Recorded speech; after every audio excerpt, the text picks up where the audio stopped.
but hey, what's up, everybody? It's Wednesday night. It is a little bit past the top of the hour. Hey, 8 best for last there. Yes, Okay. the Lord's time. I guess so. Anyway, but yes. So anyway, I just want to say that it is a pleasure to have everybody here. This is the last Xbox Nation of the year, although technically there is another Wednesday. Everybody, takes that time off and stuff like that, so we won't be doing the show next week. But it is cool to have everybody here, mostly everybody. Salty couldn't be here, sadly. Emergency came up. But we do got some capable fill-ins today. I'm going to get started off with somebody who is definitely not a fill-in. Happy Festivus to my good buddy, Mooch. How's it going, what's up, buddy? No, it's that week, buddy, right? So kind of ramping down for the year. The news is ramping up still, but we're kind of all taking breaks. You see some of the big YouTubers, the medium-sized, the small ones, all saying next week we're going to take off. This will be the last Crossfire of the year, too, this upcoming Friday. And, there's a lot to talk about crap. I'm excited. And I'll be honest with you, even though you're going to dabble in it, your boy Mooch has been kind of playing a little bit of everything in the past week. So there's a lot to talk about, and I can't wait to get my opinion out there. That's right, man. Well, you're always one to have your opinion out there, man. You're a very opinionated person. What's the deal with VR? What's the deal with VR? Hey, I can actually tell you now. Yes, exactly. We also got Foxy. What's up, Foxy? How you doing? Hi, what's up, everybody? A little sad that Salty couldn't make it. I hope that he feels better and his daughter feels better, and I'm gonna miss him. So we'll see him next year. Yeah, we will. You know what's funny? Yesterday he DMs me and he goes, "Hey man, can you do the Saltiest podcast sometime when you're not doing M&C on Thursday?" And I was like, "Yeah." I was like, "But I can't do anything until the beginning of the year." And he did the little cheesy thing where he's like, "See you. Well, I'll hit you up next year." You know what I mean? There's always that person that's like, "Oh, okay, well, see you next year," and you just give him that look. You know what I mean? So I thought that was kind of funny. So good to have you here as well. We've got the one and only Xbot. He thinks he's got his Xbot was right shirt on today. Trust me. Oh, I do, brother man. All my gaming subjects out there, King Neutral is right on the money. Game streaming services for everybody on all devices. What's going on, man? Yeah, I mean, here's the thing, right? And we're gonna get into this. Before it was, what's the reason to buy an Xbox if you can play the exclusives anywhere, right? And now it's like, that's genius by Sony. They're really going to get a lot of people on that, right? Like the hypocrisy. Innovative. Yeah, creative. The hypocrisy to me is one of the things that blows my mind. I'm going to get a shirt. It says, thanks, Sony. That's it. Exactly. I can't wait to play PS4 exclusives on my Xbox.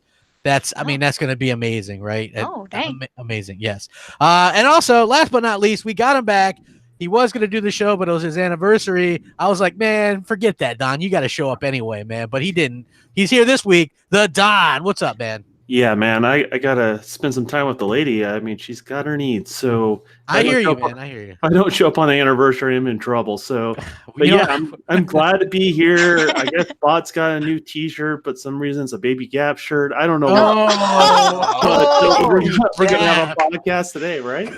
Good Lord. Hey, you got to market to the children, man. That's all I'm saying. Like, they will bug the They're parents the future. They're to buy the future. the merch, man. They are. Hey, one time, Mooch, I think, actually, what did you do, Mooch? Was it one time it was like your anniversary or your birthday or your wife's birthday or something? For what? You actually did a podcast on one of those days. You were like, my birthday. Oh, okay, yeah. You were like, I thought it was an anniversary for real. No, that ain't happening. But I thought it was the wife's birthday. He's like, I wouldn't be here today. I told Crap, I was like, it's my birthday and this and that, and I was like, my birthday had fallen on like I think it was a Thursday, Crap. Maybe it was Wednesday. And I sat there and I was like, I think we're gonna go out and do this and that. And I'm like, nah, I'll put it off till Saturday. And then I hit him up and I'm like, listen, I'll be home. He's like, you sure? I'm like, yeah, man, it's Wednesday night. And when when you're not celebrating 21, what are you doing? Yeah. What are you doing? Exactly. Probably podcasting. Probably podcasting. I'm sure everybody in the audience is agreeing with that one. Yeah, I mean, who doesn't? Everybody and their mother and their aunt are podcasting, right, Foxy? Yeah, we did say that earlier. Yeah, everybody's got a podcast, and a podcast has everybody, so that's always good. You know what? I gotta say, I enjoy getting together around the holidays and doing the show. It is the last show, and there just so happens to be quite a lot of stuff to talk about. I had a quite extensive list that I think will probably be quite enjoyable for you guys. For one thing, obviously we want to start off talking about this whole PlayStation 4 thing that's going on. So there is a job listing that points to PlayStation Now going on any device, quote unquote, just like Project xCloud and Microsoft's plans. I've been saying this for a long time. Mooch, I know you were one of the ones on this panel. I know you as Xbox, but I know for a fact that Mooch will know.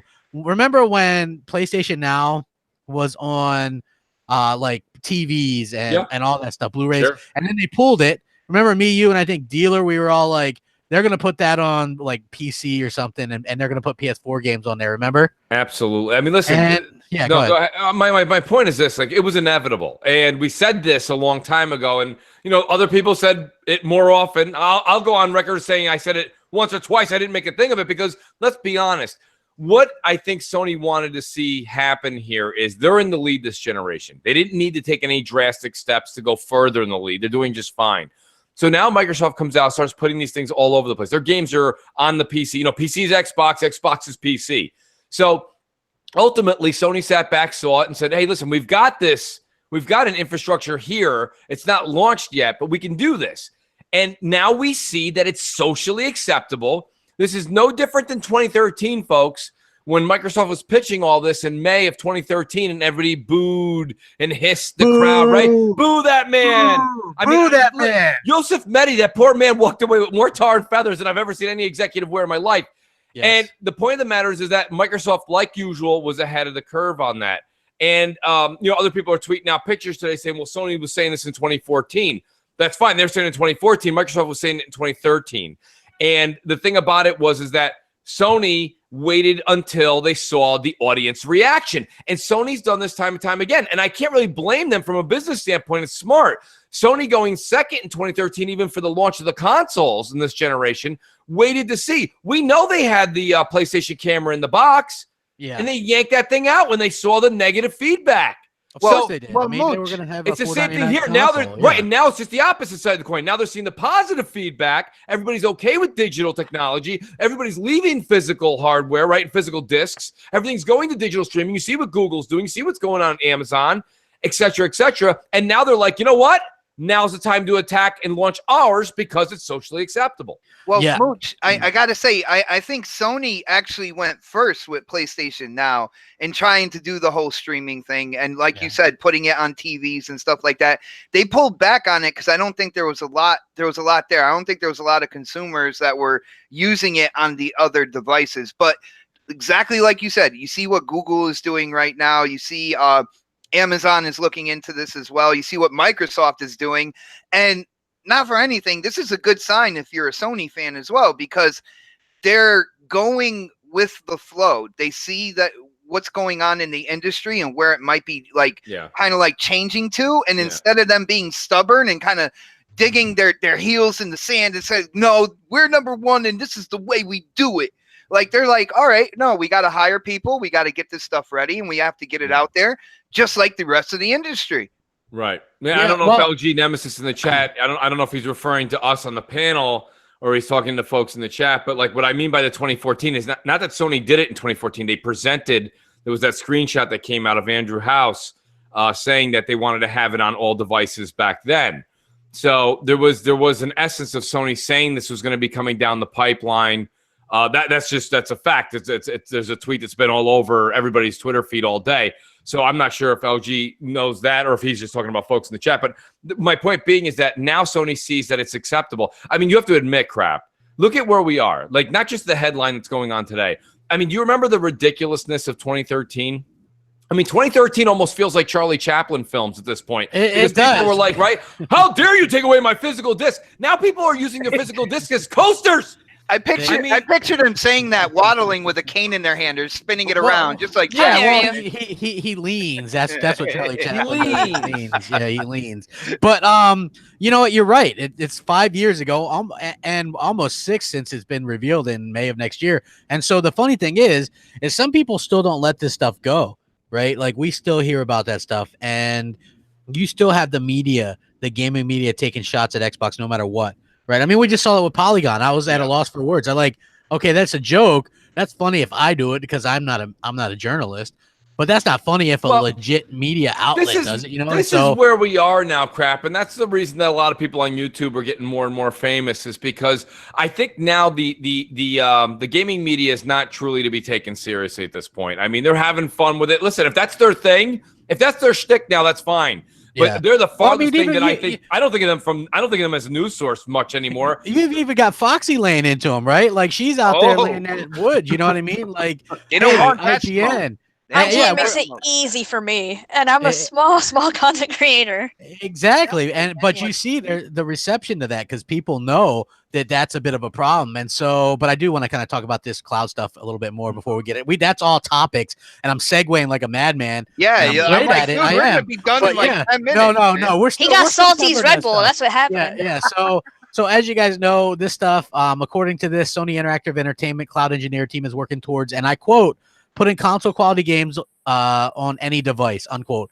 Sounds very much like, and this is thanks to Inner Circle Network. You guys know them. They do like those podcasts and stuff. Good group of guys, and they do have a good place to check out Xbox news and stuff. Very cool stuff. This was obvious, right? Like just from a standpoint of business. And look, there's only so many people that'll buy a gaming console, and it's the same people that buy these every single generation, right? There's not a lot of growth there, right? Like all of us will eventually end up with, the ones we want, or all of them, and these companies are trying to grow bigger than that. And that's where these other devices come in. Microsoft is like, okay, well, we're Windows. Let's go ahead and put our games on Windows PC as well. And hey, why not figure out a solution to stream these to, whatever, your phone or your refrigerator or your toilet, whatever can stream stuff. And, I think that's a very smart approach. And now what PlayStation is doing, same thing. I just think that it's not going to be as good. And I know that sounds biased because I prefer Microsoft, but Microsoft has this thing called Azure, and Sony has like some garbage cans duct taped together with some servers. You know what I mean? Like those are totally opposite things. Xbox right? they have the infrastructure right now. If you look at like the cloud infrastructure, look at the ratings out there when it comes to cloud infrastructure. And I don't care if you say, oh, well, business and then gaming and all this. You look at the infrastructure that's out there right now. And for Xbox and Microsoft, they clearly have the headway when it comes to infrastructure to get this stuff out there. Yeah. Like, Don, what do you think, man? Because you're a developer. I mean, what's your thoughts on this? Well, I mean, the day they decided to do the Xbox One X and the Pro, we were no longer in a console war. We were in an ecosystem war. Yeah. Right? They're trying to keep you engaged into their ecosystem and anything that it takes to do so. And get as many numbers into the seats as possible. So, the industry's done a good job of recycling the same, 150 million gamers, by the time the generation ends, and then we do a hard reset and say, well, we hope to see you again. That's kind of what happens. And everyone's having a different approach to that. And I think with keeping systems continuously relevant with backwards and forwards compatibility, which is Xbox's mantra, putting it on more devices, what it does is it gives that industry a chance for people to invest where they feel most comfortable with. And also, I think, a lot of times people think, hey, streaming is going to take away from the hardcore. I think if it does do that, it's going to give just as many as it's going to take. I think sometimes if you get someone to play an immersive game just to give it a chance, and that barrier to entry is lower, and they play it, they're like, man, that's good, but my experience could be even better. Maybe those people will invest into the more powerful hardware. So, I mean, PlayStation's got to play ball in these situations because, and I think they need to partner up with somebody. I think they need to partner up with Amazon or Google. Somebody said they're using AT&T in the chat. Like, I'm not sure. You could take it. That's not true. They did AT&T for their wireless. The Vita, remember that? Everybody laughed at them. Yeah, that was not a good time for them. But to be honest with you, they most of the time they license the servers from Amazon, which is Amazon has strong partnerships with AMD. So the same partnerships that Microsoft has, but the infrastructure is still different between the two companies and how, basically Microsoft can plan out exactly what they want their infrastructure to be, where Amazon just kind of rents out servers is kind of how it works. Yeah, I look at this. If you guys remember when the 360 came out, and then later on when the PS3 came out, what they did was they expanded the console. Then it was gaming plus like Netflix and other entertainment apps and everything like that. Now, what happened in 2013 was Xbox tried to double down on that same concept. But what I see going on now, instead of expanding the console, they are expanding the service. It's kind of like the next kind of natural step. I see it going the same way as when they expanded the console. And it's going to be, I feel like this has the potential to be another part in the backbone of the gaming industry.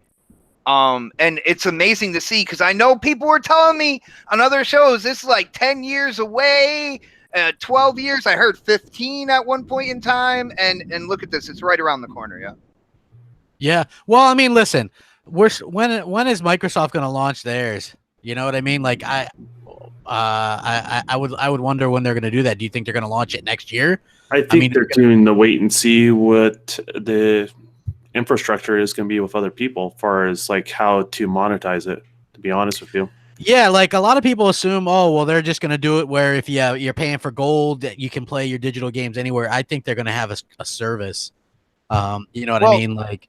Maybe like, and this is something I've been thinking about, because you see kind of like the offerings for the games with gold and everything. You see how bad they've been. You see them promoting Game Pass and everything like that. I think we are on the verge of seeing a change up in the terms of Xbox Live with Game Pass and all that good stuff, like an evolution. It's not going to be the same way. So possibly roll the Live into Game Pass, where if you have Live on your console, you can automatically go to other devices with Game Pass and play the games there. They have to make it simple, though. I mean, that's the thing, is like no matter what they end up doing, it has to be like the customer can get it in the first 5 minutes. You know, like you shouldn't have to take a long time to try to process or have to ask a bunch of questions to see what's going on there. I think that will discourage a customer, to be honest with you, or not even give them the time of day. Well, I think instead of putting codes, I mean, and Donna, tell me if I'm speaking your language here, but I think what you got to do is, I was watching a few commercials that Xbox had out, and it's like, go get an Xbox One X, and the woman pulls out the X, and then she's like, look, a code for this. And then a code for this, and then a code for Game Pass. And guys, don't forget, a 14-day code. Stop it. Just stop it.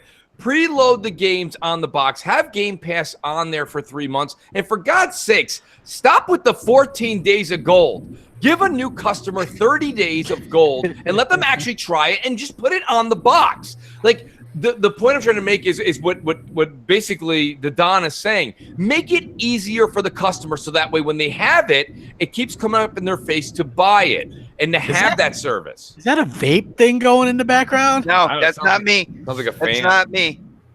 Oh, okay. I have no fan going on. I know people love to say it's cold in New York. There's no fans here, I promise. Hey, Butcher Van, man, thank you very much, man. He's like, happy holidays, fam. Thank you for the 20. Appreciate it. Yeah, he said ho holidays. Which might be a special holidays where he's from. You know, those are the type of holidays I avoid. Thank you very much. Just want that gift. Yeah, no holidays around these parts. I'm telling you that much right now. Foxy, what do you think about this project stuff? Because you're a physical collector, sort of like me. I mean, you do digital as well. But what do you think about like this cloud stuff? Is it interesting to you at all? Not right now, no. But perhaps in the future.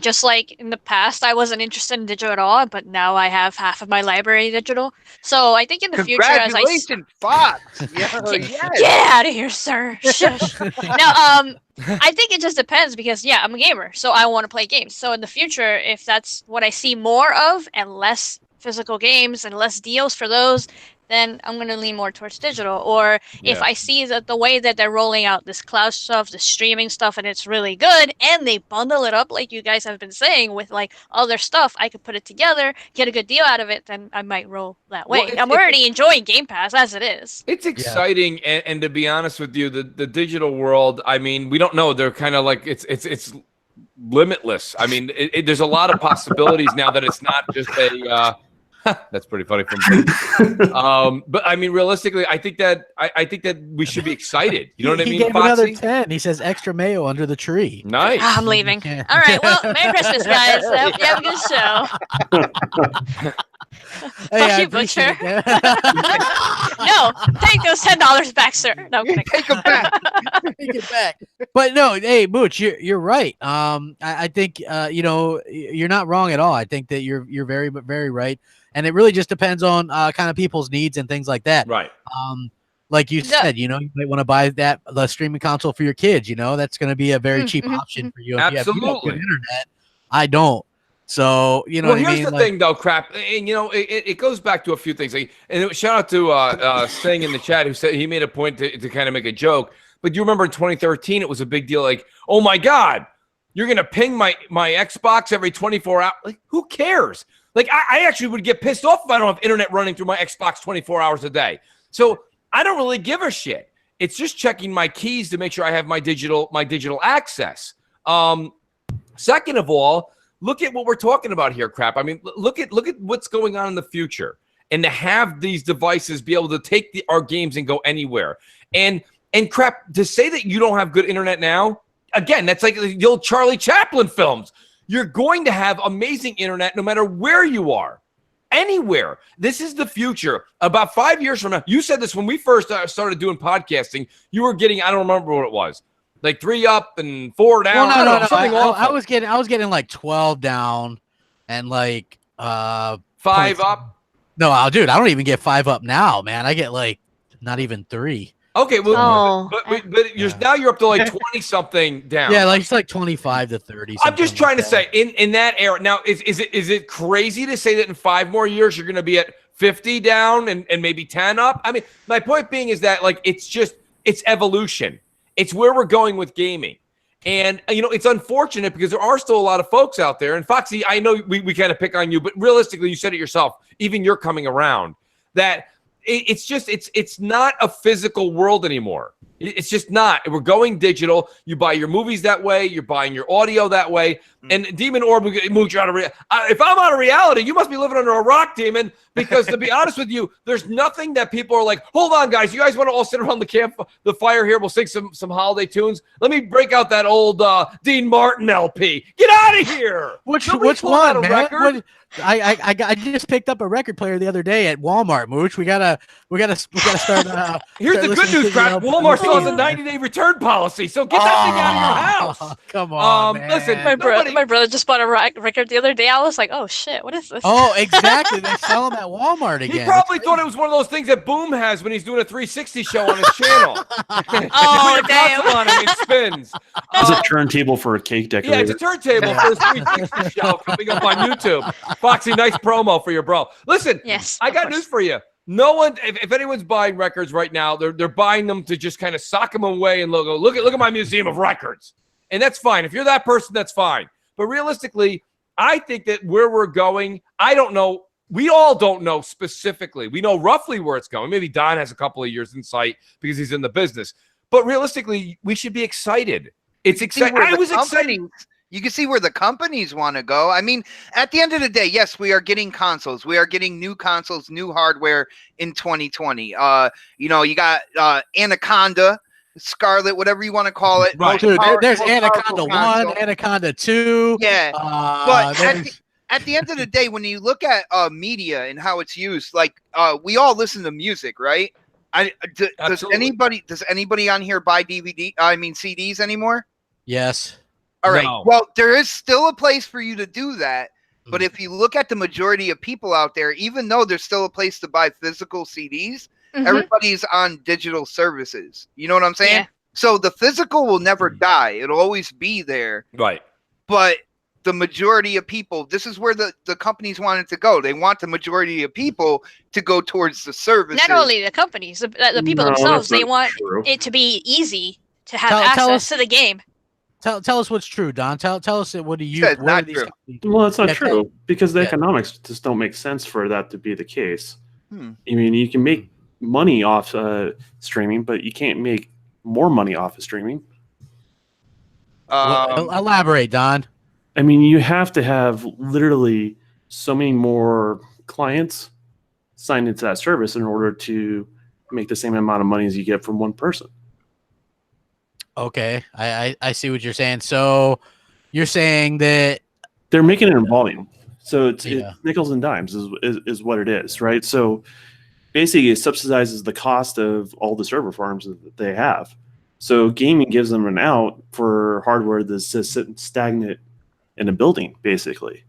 They can make some sort of revenue off of that. So that's what's going on. I mean, Microsoft has a different approach. They're a company that want people to be dependent on their technology. So in the case of them, where if they provide the best streaming service, then when you have third-party developers, well, they want to be on Microsoft streaming service, and customers want to buy, the people that are interested in that type of service want to go to Microsoft, because other people can do streaming, but if it's kind of a second-party service, then what's the value there? So they want the dependency on Microsoft. That's their approach. That is their angle. Okay. So I just don't see them going, you know what? I want everyone to be streaming.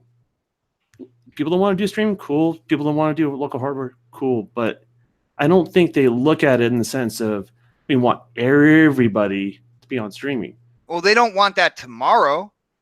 All right. They are building up towards that. And I feel like at the end of the day, I will say this, I've stated this on Crossfire. At the end of the day, I feel like they want everybody to migrate towards digital. It'll cut down their manufacturing costs. Absolutely. It'll have a steady stream of revenue. You still have to manufacture stuff. But there's a difference between It'll digital, cut it down to almost nothing, though. like No, where we it won't. download our stuff, and then streaming. You know what I mean? Which is I mean, really you still have relying to on put a lot of hardware things. into a server blade. Hmm. You still have to manufacture something. Well, the servers, they're not only getting money from the gaming side of things, they're also getting money from the business side as a service as well, which is also helping them maintain those server farms. Exactly. So as long as they can have those server farms, So they got to be making some active. type of profit if they have gaming and business feeding into their services plan. If you can keep them active versus stagnant, they'll generate more revenue. That's the general business plan of this, something like that. But it doesn't make hardware go away. Hmm. It just doesn't. It doesn't work like that, because like anytime you develop on the high end, there's always, I could call it in the chip world, it's kind of the equivalent of hot dogs, right? Well, with the discless Xbox One S that's supposedly coming out in 2019, there's people saying that could possibly be like $150. Why would it be so much cheaper? See, and that whole economics, what they're trying to say about how much that console costs without a disk drive, doesn't make any sense. Them wanting people to buy digital, as in like download a digital copy versus owning a disc, that makes sense in the resale market for developers, and that's why developers want people to go digital. But why would that console be cheaper though? The developer doesn't care if you download it. The 4K drive itself, Don, even at buying at the capacity that Microsoft's buying, when I remember them doing a breakdown of why they couldn't figure out why the PS4 Pro didn't put that in there, they said it was only a matter of about $25 a unit. It's less than that. It's probably less than that now, absolutely. But I mean, but to answer Xbox's question is the hardware would reduce in something. You are taking something out of the box that is less. And the other chunk there, if it's $150, you're also talking about Xbox One S technology and parts. You know, basically the S is the same as the day one as far as power. So those parts are dirt cheap. Microsoft, they could turn around. They want to get those boxes in people's homes. You know what I mean? They want to get the butts in the seats. In order to do that, they'll sell that thing for cost if they have to. That's not the point, because right now, like Don's saying, they're selling their first party studio games and they're selling services. Yeah.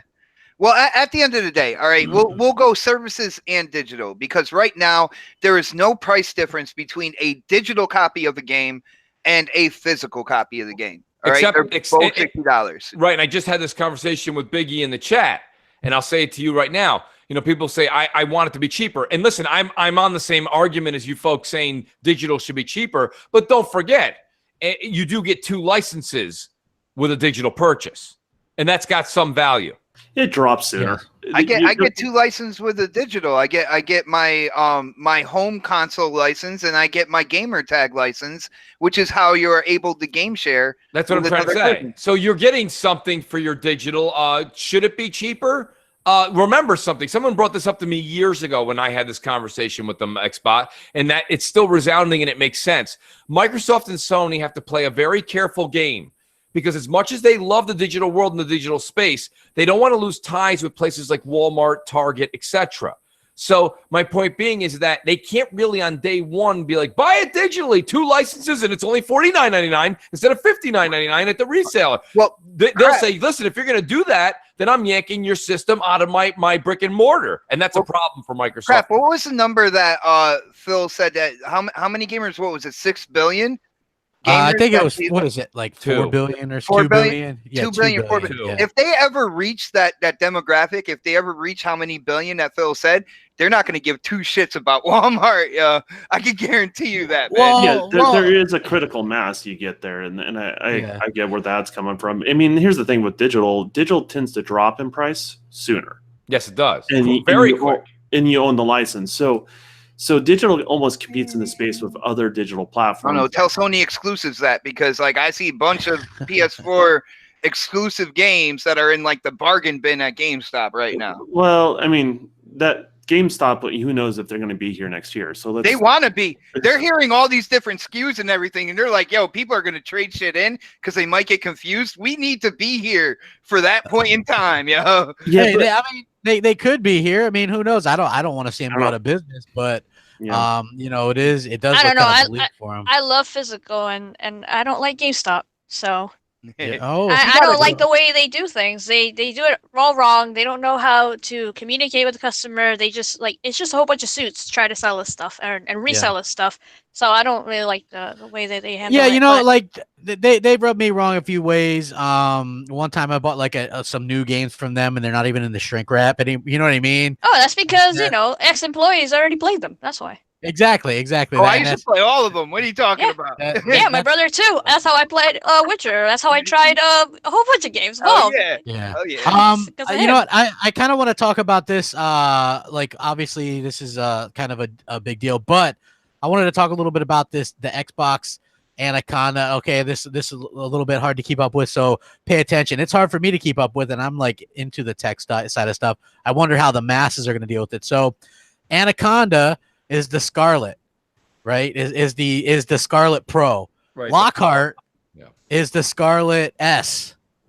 And there's also a discless streaming only console called Maverick that's not part of the streaming line. And there's also a revision to the Xbox One S that's going to reduce manufacturing costs and things like that. So there's like 4 consoles here, right? And this, I don't know, like Don, you're smart. Like, tell me, is there a point where this is confusing to people and they're like, give me the Lockhart or give me the Maverick or, you know what I mean? Like, give me this Anaconda.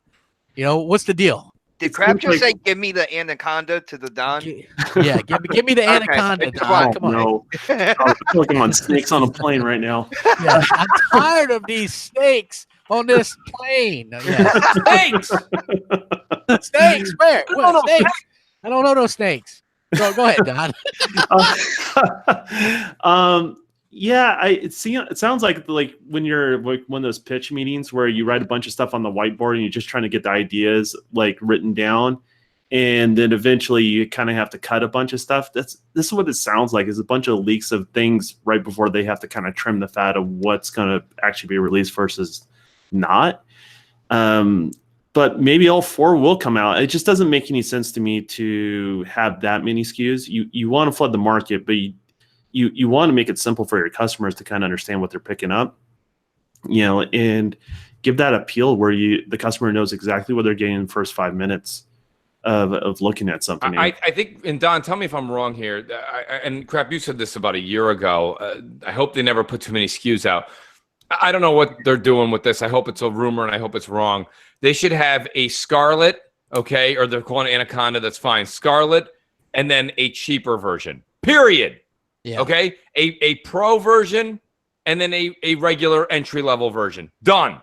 Yep. I would actually go further than that. I think when it comes down to it, when they had the traditional console, when we first started talking Scarlet, the traditional console and then the kind of like streaming only box, I thought that would be the way to go. And the reason why is we're all talking like Xbox is doing forwards compatibility and how much power is under the hood of the X. And like, if you're going to use forward compatibility, which I'm not sure about now, if all these SKUs are true, because then what are you going to do? Oh yeah, you can use your X, or you can use the low grade Scarlet over here, or you can use the Scarlet Pro, or like it's so much in front of the consumer, and it's going to be like I don't see all these being released at the same time.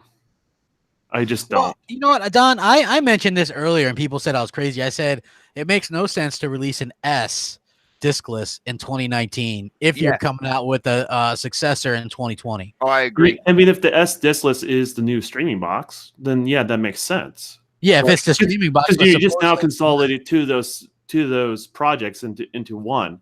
I mean, you give people three choices. I think that's pretty simple. You know, better. You know, best, better, good, but all right.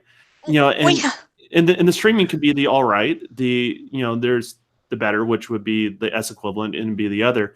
I think eventually what you'll have to do is just stop production at certain levels.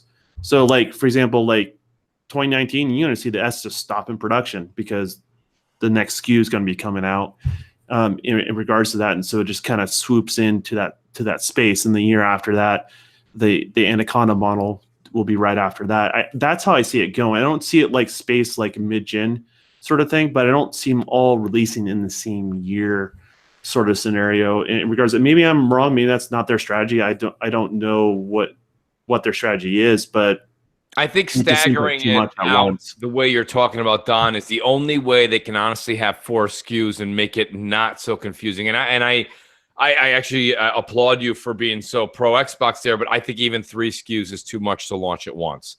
Well, I mean, the third SKU is the stream, right? So 2 SKUs are actual physical hardware and 1 streaming. Well, I would also think that if I'm buying, the maxed out edition, I should be able to stream on that as well. I'm sure you could. That's my point. Yeah. So it's all convoluted. I really think that they got to sit down. This could be something where Microsoft has an advantage again, and somehow, some way, they trip over their own feet. It's so Microsoft, right? Yeah. So here they are about to take over. They can take over in a certain area, okay, and take off on this with power and streaming and Azure and blah, blah, blah. And you guys fix, OneDrive, all this great stuff, right? No. But now you have You have too many SKUs out, and somebody's gonna be like, just give me the competitor because that's just powerful like their other one, and they have 1 SKU. You know what I mean? And 2 SKUs, that's it. Powerful, entry level, done. Now, like Don said, all of a sudden, 2021, you want to do another one? Knock yourself out. You just gave the hardcore folks enough time to go out there and decipher where they're going for the next generation. And now if they want to have a second box announced, like you say, crap, for their kids or streaming in the bedroom or blah, blah, blah, or a media device, great. It's a great little add-on to the Anaconda or the Scarlet family. But to do this all at once, I'm telling you, that's even Apple, right? They've got a regular, and next year they come out with an S. That's it. You don't have 17 phones. Now they got like the 10R and the 8S. They still staggered it. They staggered it. Yeah, they did stagger it. No, they staggered it. You guys are wrong. They staggered it. And that's the way you do it. It's okay to do it the next year. When they introduced the new one, they stopped production of the old one. They still exist. Correct. They even stopped functionality of the old one. Well, that's a whole nother thing, but I don't want to get into. But I mean, go ahead there, Fox. I'm sorry, I didn't want to interrupt you. No, it's okay. I just wanted to mention what you were saying earlier about the boxes all coming out at once. I don't think they're gonna do that. I think they're gonna separate them because even though it isn't the same, they did it with the 360 where they had the 360 Pro edition, and then they had the Elite. The arcade. And then later on, like months later, or maybe a year or 2 later, they released the arcade. So they had 3 for you to pick from at the time, even though it wasn't about the power, it's just more about the hard drive space and whatnot, and some of the features in the back or whatever it was. So I think that they could do the same thing here, where they could do 2 of them, and then later on do another one. I doubt. I mean, I wouldn't like a fourth one, and that would be confusing to a lot of Yeah, I mean, regular consumers. I'm thinking more like the S and how they handled the S and the X, right? Like we both know they were coming out. Mhm. People are in the know that it was publicly put out there, but they introduced the S, which was more capable than the base console, not by much, but it gave you some extra bells and whistles, some 4K upscaling, those sort of features, and and then you got the better disk drive out of the system. It was cooler and it was quieter. So that for enough people that like they're totally happy with that. And I think what you're going to see with the next variant that you're going to see above the X, I think a lot of people will be happy with that. But a year later, I know I'm going to be the guy that's going to buy the Anaconda in regards to that, and I'll probably never have the streaming device in my home. Some people will. Streaming device is not tethered to the same sort of release as the other stuff. So they can do the streaming device whenever they feel like in regards to that. So, I mean, it just depends on how they want to handle it, how they want to manage it. They just got to make sure it's straightforward for the customer base out there. And you flood the market all at once. I think that's a mistake. All these leaks, I'm thinking like you, Don. Like I doubt that we see all these, like the way that they're trying to push them. You know what I mean? Like I don't. I want to see the most powerful right out the gate. Like I do. And that's just me being selfish. Like I want the Big Daddy. Like day and date. As like the entrance. Do. Oh my goodness. The Big Daddy, the little sister. Yeah, he wants the Big Daddy. Yeah, okay. All this Anaconda talk. But anyway, but like hearing all this stuff and hearing how Xbox will never kind of like they promise they're not going to relinquish the power crown and everything like that. I expect that the new hardware that we're all saying is coming out in 2020. I'm expecting it to be a monster, and I want it to be, and I don't want it to be the quote unquote arcade edition. You know what I'm saying? I want the Pro. That's what I want in my the arcade edition is going to be the stream solution. Yeah.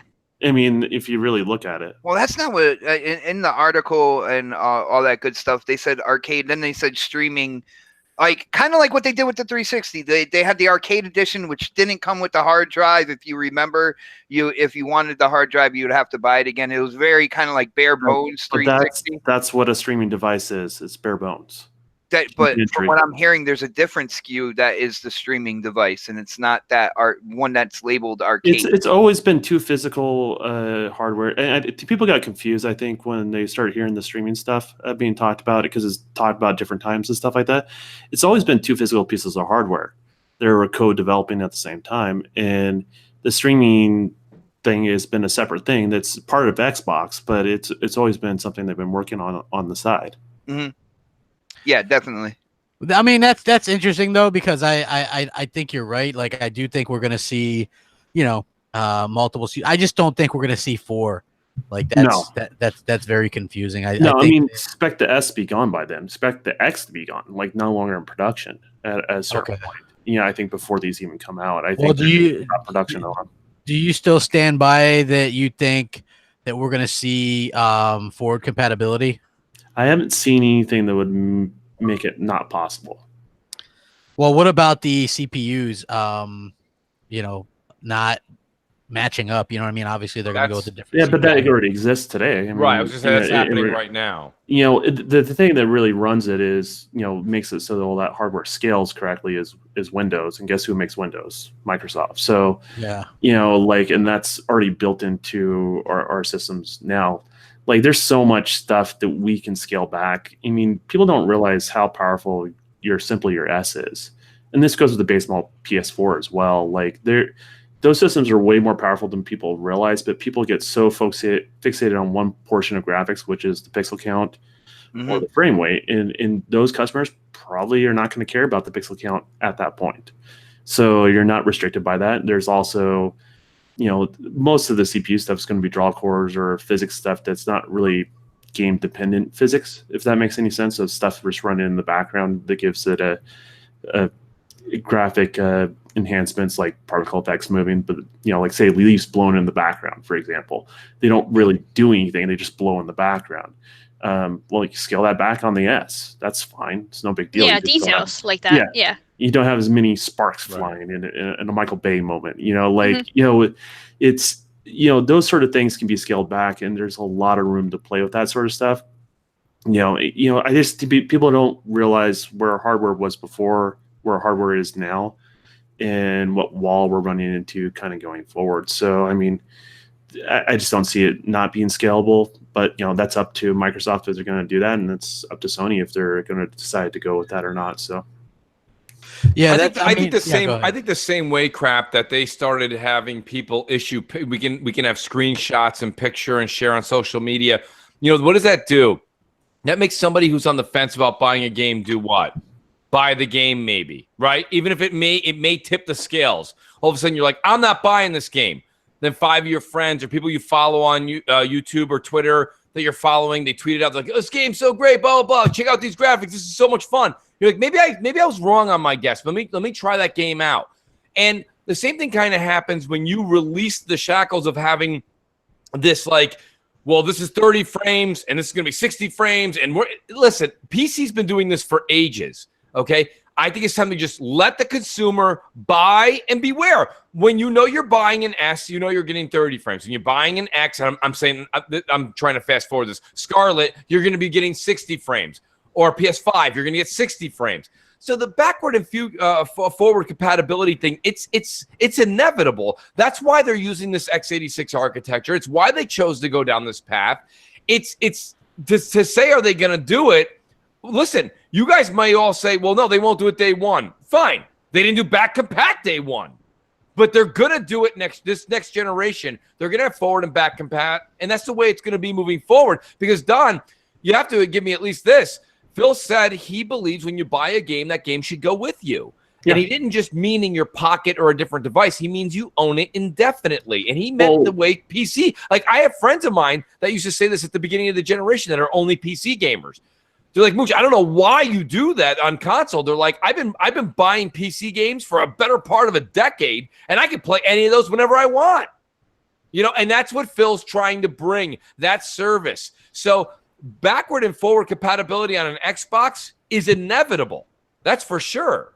Well, I think when it really comes right down to it, look who's ahead of Xbox. You got Phil Spencer, you got Mike Ibarra.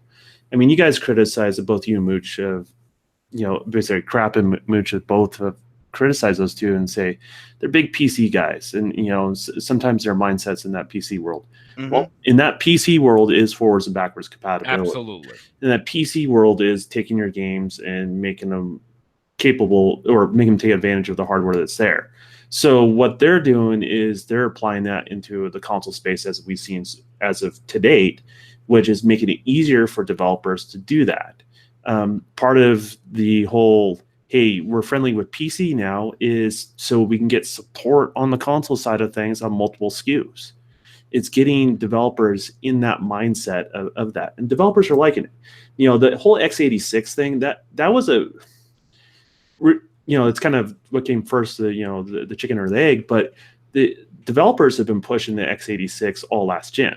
They wanted it going into this gen. They got it. They got their wishes.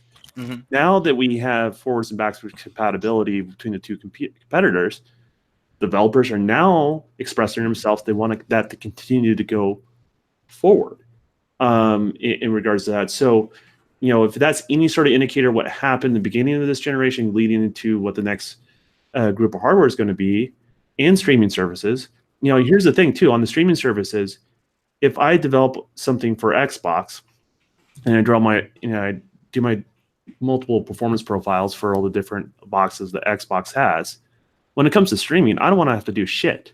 I want my stuff to just port over.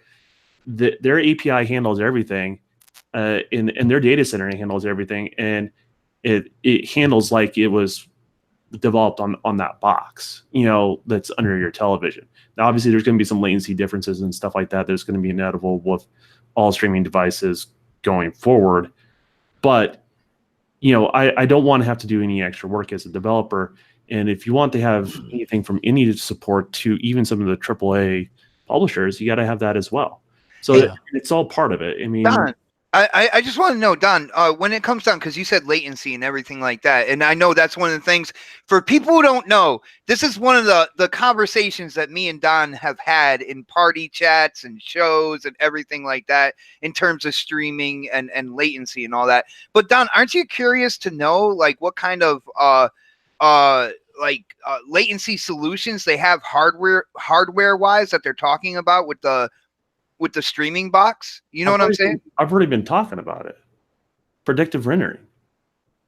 That's part of deep learning. Is part of it, right? So they use deep learning to help predict what they're going to do. They pre-render the frames in regards to that, and so that's why they have to use more powerful hardware to do streaming. Well, let me ask you guys this, all you guys, when they come out with all these consoles or what have you, I mean, I can assume we're all going to get the most expensive one, the most powerful one, right? Well, the most powerful is the one I want. If they want to make it cheaper for me, I have no problem with that. I'm just saying. Hey, nobody's gonna say anything otherwise. So with the name Anaconda, by the way, we have over 500 watching. Please hit that like button because there's only 141 likes. Let's get the 200 likes at least, and then I think that would be pretty kick ass. My last show of the year, people. Let's go. Exactly. So I want to talk about Polygon and how they mocked the Xbox One with the whole Anaconda don't want none unless it's got games. So, like, the reason why this annoys me is the fact that this is a big-time site with journalists, and they're mocking a console for the games. And this is something that Sony struggled with for many years, and nobody said anything about it. Second of all, everybody's aware that Microsoft just bought all these new studios. What the hell do they actually think they're going to be doing, you know? Crap, it's funny because me and O Snaps actually had a conversation about this before she went to work today. She was like, I don't see the issue here. And I was like, you know what? In a perfect world, you're right.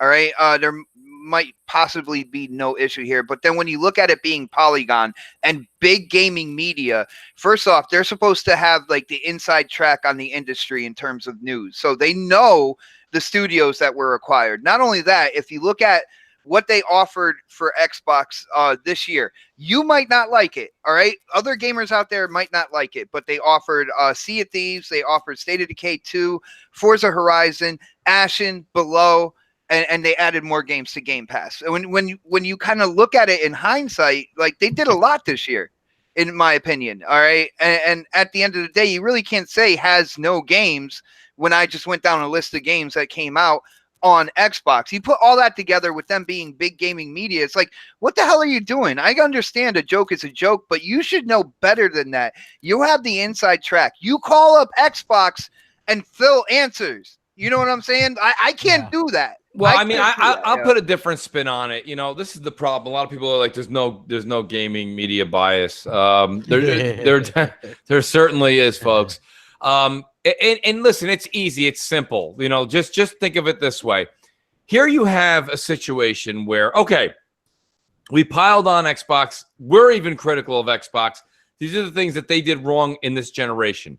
Now you've got Phil coming out, not giving the gaming media any ammo at all. They bought 5-6 new studios, more supposedly on the way. They're not just taking the power crown, they're taking the crown and they're running with it. It's gone. It's their baton and they're running with it. It's over. They're not going to let that relinquish. I'm not saying that Sony can't compete with the power, but they're certainly Microsoft's not going to relinquish it. At worst, they'll be tied. And they do everything that we say. They're doing $1 if you don't have Game Pass yet for a month, $1 if you don't have gold, right? They try to get people in there all they can, this and that. Microsoft crap does videos all the time. Microsoft gave $10 out in Xbox money, $15 out. Okay, you guys get the point. I get free games all the time. They're right, and they're doing this. They're constantly being consumer friendly. They're always saying the consumer first. Some of it is all PR nonsense, but nonetheless, here you have it. Xbox is about to go into possibly, you know, the right direction moving into the next generation. And you got a company like Xbox was just saying and Crap was saying that has the ability to pick up their media red phone. And the minute they pick it up, they don't even dial. They just pick it up and it goes right to Phil's office. You know, basically, I'm kind of paraphrasing, joking around a little bit, but they pick it up and then boom, they have access to Xbox and Microsoft and their PR, and they can get answers when they want them. and you come out and you do that, and it's like, why would you at this point in time, when you just saw, it's one thing if we didn't know they acquired studios or there was nothing mentioned. You go, well, Mooch, listen, Polygon had no idea. They don't know if there's games coming. We don't know if there's games coming. There certainly are games coming, folks. So we know that Microsoft has said it. They say it almost twice a week. Okay, we saw Ninja Theories getting their own darn building built. Not only are games coming, these people are getting like first-class service. So you see what's happening coming down the pipe. So to put that out there, what it tells me, okay, from somebody that reads every headline all the time, every day, is you have an unbelievable amount of folks that are in the gaming media that have invested into that gaming media that want Sony at all costs to always have a leg up. It doesn't mean they hate Xbox. Does it mean that they want Xbox to disappear? No.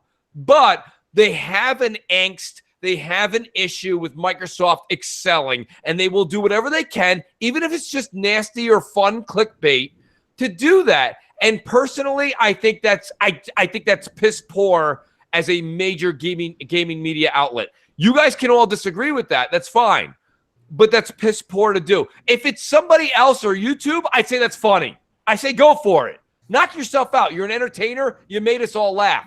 But when you're an actual news, and that's the problem, folks, whether we're talking about anything from gaming to any news you look for, there is no more news. There is no more news. It's just people's opinions. Well, I mean, you said it right. News is. You said it right there, Mooch. I mean, but here's the thing: is like, how can they be biased gaming media when they're not really media anymore? But they say they are. I don't. I agree with you, Don. But that's the thing, though. So when I hear people like this, and this is me working in an industry, I kind of like, well, okay, I just lump you into the other group as other people that are not media. Once you've done that, if you're not going to act like media, I'm not going to pretend you are one. In regards to that, and I think that sentiment keeps going on over the years. I think less and less people are going to these sites. Mm-hmm. These sites are in survival mode, and I've been trying to say this for years now.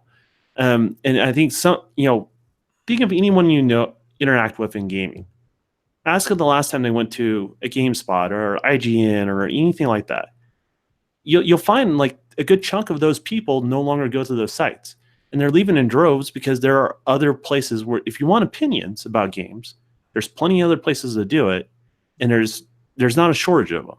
So why go to an IGN? Why go to these other outlets? And I'm picking on IGN right now because it's the only name I can think of off the top of my head. But that's why would you go to these outlets and listen to their opinions when you can listen to anyone's opinion?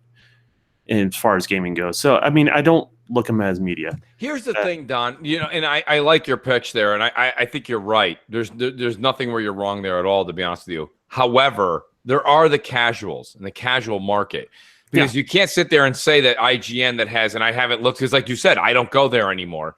But someone like IGN that has around 10 million subscribers on YouTube, maybe it's more, I don't know. And they're getting all these, they're getting 125,000 clicks on their shows, and then they're also getting 1 million new subs a year, for crying out loud. My point being is that they're still getting enough attention. And listen, Don, even to add your point, even all of us that don't go there religiously, we're going there once in a while, and that's all they want from hardcore. Because people are still like, people say that to me. People will be like, "Oh, you won't believe what so and so said about a review." Oh, and by the way, IGN gave it an 8.5 out of 10. Right? They're still semi the standard. So even though I agree with you, their name still comes up. Well, no, it's not that he's. I mean, I got to agree with him. He's right. Less and less people are going there, and not only that, the true talent that IGN and all these guys have, they lose them every year. The minute somebody is found that's good, they do their own show. Naomi, right? I mean, come on. Guys, Naomi left, and so did she's doing her own thing on YouTube. She is like everyone else. Greg Miller left. Tim Geddes left. You had a great discussion about. Yeah, you guys had a great discussion about some of the stuff over on Crossfire with RGT. Yes, RGT, you were talking about guest. Yeah, that was awesome, and you guys touched on a lot of the stuff that this is why people go to different YouTube channels and they find the people that they like, and they give them either just straight up facts that this is happening, or they talk about their opinions on the matter. So the reason why people go to YouTube is because they have that choice to follow those specific people as Right. opposed to these websites where it's like, who the hell's the writing this this review? All of a sudden, it got a 3 out of 10. Who's this guy? We don't know this guy. And then you have so many different people that come and go, and half of the time they don't know what they're talking about or what they're doing. You know, so that's the problem. Yeah. You're right. I Oh, just- 1 second, let me pay some bills. Element of Pino says Nintendo is yet again out of the media loop. No one says anything about Nintendo. Well, and you they know sell why? cardboard. But listen, Nintendo crap. We said this on Friday, and we've said it on a couple of different shows. Crap.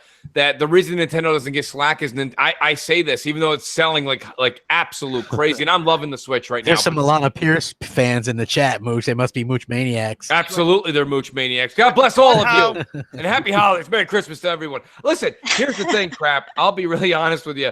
You've got a situation where Nintendo is everyone's second console, and let me tell you something. That is not an insult, because if I was in business, I'd love that title. That means that everyone that has a PS4 and an Xbox also has a Switch. And that's why you're seeing Switch excel. It appeals to all gamers for whatever reason, whether it be the Nintendo first-party titles, the portability, Nostalgia. the nostalgia.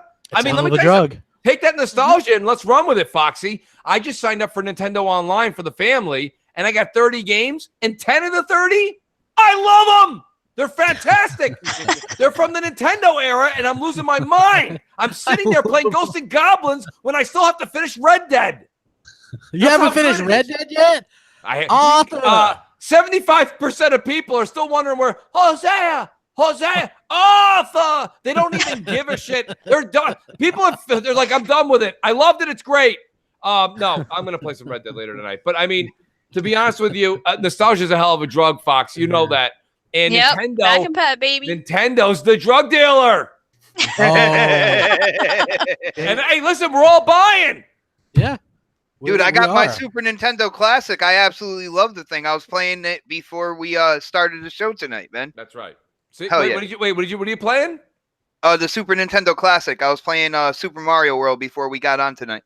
Ah, very interesting, Xbot. Yeah, I see. absolutely love it. But guys, I just realized something. Whether we're talking big gaming media or the people out there on social media who all they do is bash Xbox. I just realized, I think deep down they're afraid of Microsoft being in the lead. I mean, that name Microsoft, it does come with a stigma when you think about what happened in terms of the computers when they kind of took over with Windows and everything like that. Even in the 360 era, when 360s were flying off the shelf or whatever, people were talking about the paywall and their response to the paywall when it comes to Netflix and everything like that.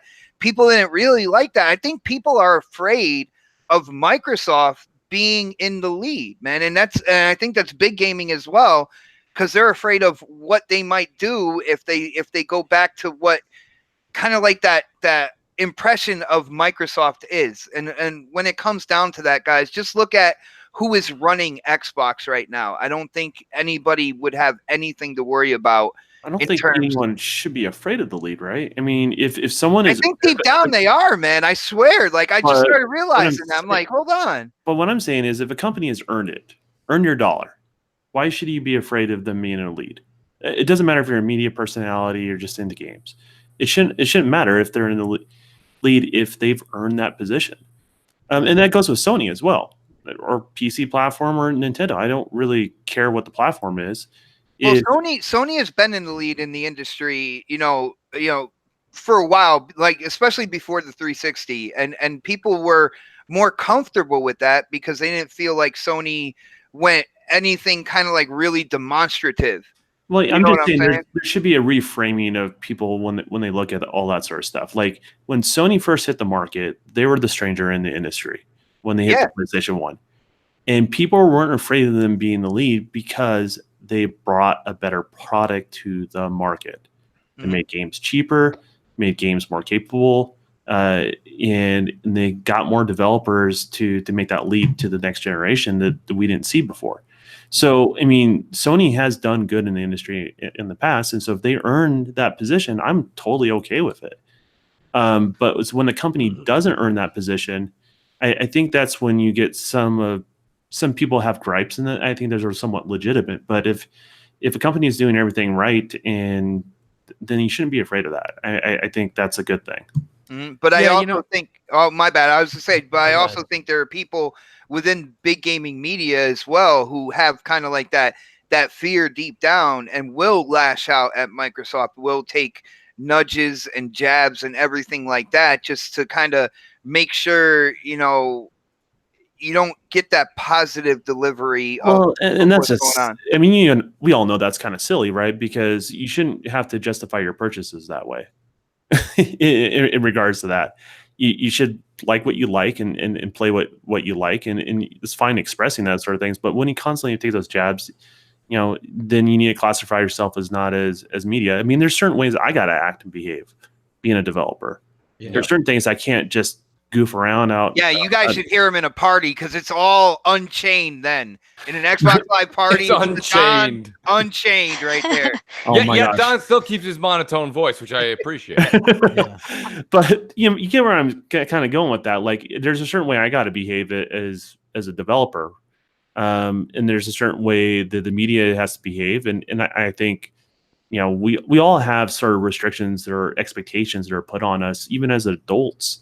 You got to act in a certain way, when you have kids and things like that. So, I mean, to me, like, you got to act in a certain way. And I think that's where the gamers' frustration really comes into all this situation. And I think gamers are rightfully, they have a right beef when it comes right down to it. If they want news, they're not getting news, they're getting opinion pieces, then that's a legitimate complaint. You're not providing the service that you promised. I will say, though, with what's going on with these like rumors of the specs and everything like that, there are PlayStation dudes out there. Of course, some that claim that they're not really PlayStation dudes or whatever, but I've seen on YouTube anyway, people are like, yo, you really need to take a look at what Xbox is doing. If this is true, I like this, and this, and this right here. So you're seeing a turnaround, at least with some of the YouTubers out there, and it's going to be interesting, man. Yeah, I agree. I think it's going to be interesting. I want to kind of change the subject a little bit. Speaking of bad media, IGN, terrible Borderlands VR review. Foxy, why don't you fill some people in and let them know what's going on with this, since you did a video about it? Yeah, go watch my video. No, I'm kidding. Yeah. That was great. Yeah, exactly. Plug. No, so yeah, apparently, I forgot the gentleman's name, but he decided, or he was picked to review Borderlands VR, and apparently he didn't know how to use it properly. Couldn't find the settings or options or anything like that. Shout out to, what was it, GameSpot, who couldn't find the settings on Xbox. Yeah. But yeah, he couldn't figure it out because he wasn't finding all the features. So he couldn't jump properly. He couldn't go faster. So he was saying the game was slow. So he started docking all these things that he couldn't do in the game. So yeah, there was major backlash on that because people easily told him, you could do this. Yeah, you could jump in the game. Yeah, you could go faster. But you have to go to the options and enable those things because it was on a comfort mode. So you won't get like sick from it and stuff like that, from the motion sickness. Is that how that game plays by default, is in comfort mode? I think so. I think when he started off, that's how it was right off the bat. So he just played it like that, and he docked it so much, it was a 3 out of 10. And if people were saying that, yeah, maybe the game isn't that great, because some people did give it a lower, rating or whatever, but not because of those things or whatever. Just because they didn't like how it was in VR, or maybe they missed the multiplayer or whatever. So yeah, they got major backlash from that, and IGN apparently did not review this because they decided to say, yeah, we're going to take this review down, we're wrong, and we're going to have someone else review it because he didn't do it properly. So I don't know who they got, like the editor or anything like that, watching what they're posting, because they were okay with it. Like, it went through. Foxy, everybody saw it. Foxy's last point there is the strongest one. And I watched your video, Foxy. It was a great video.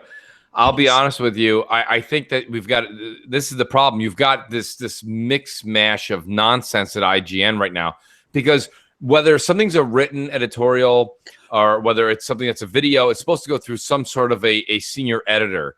And to watch this and say, without any questionnaire or ask them if did you go through the settings? Did you make sure that all these claims you have in your video are are true or your article are true. Oh, yes. If the editor's not following through, the editor is just as guilty. The senior editor is just as guilty as the actual writer himself or the video star. My point being is that you're getting further and further down this rabbit hole the more we dig. You know what's funny?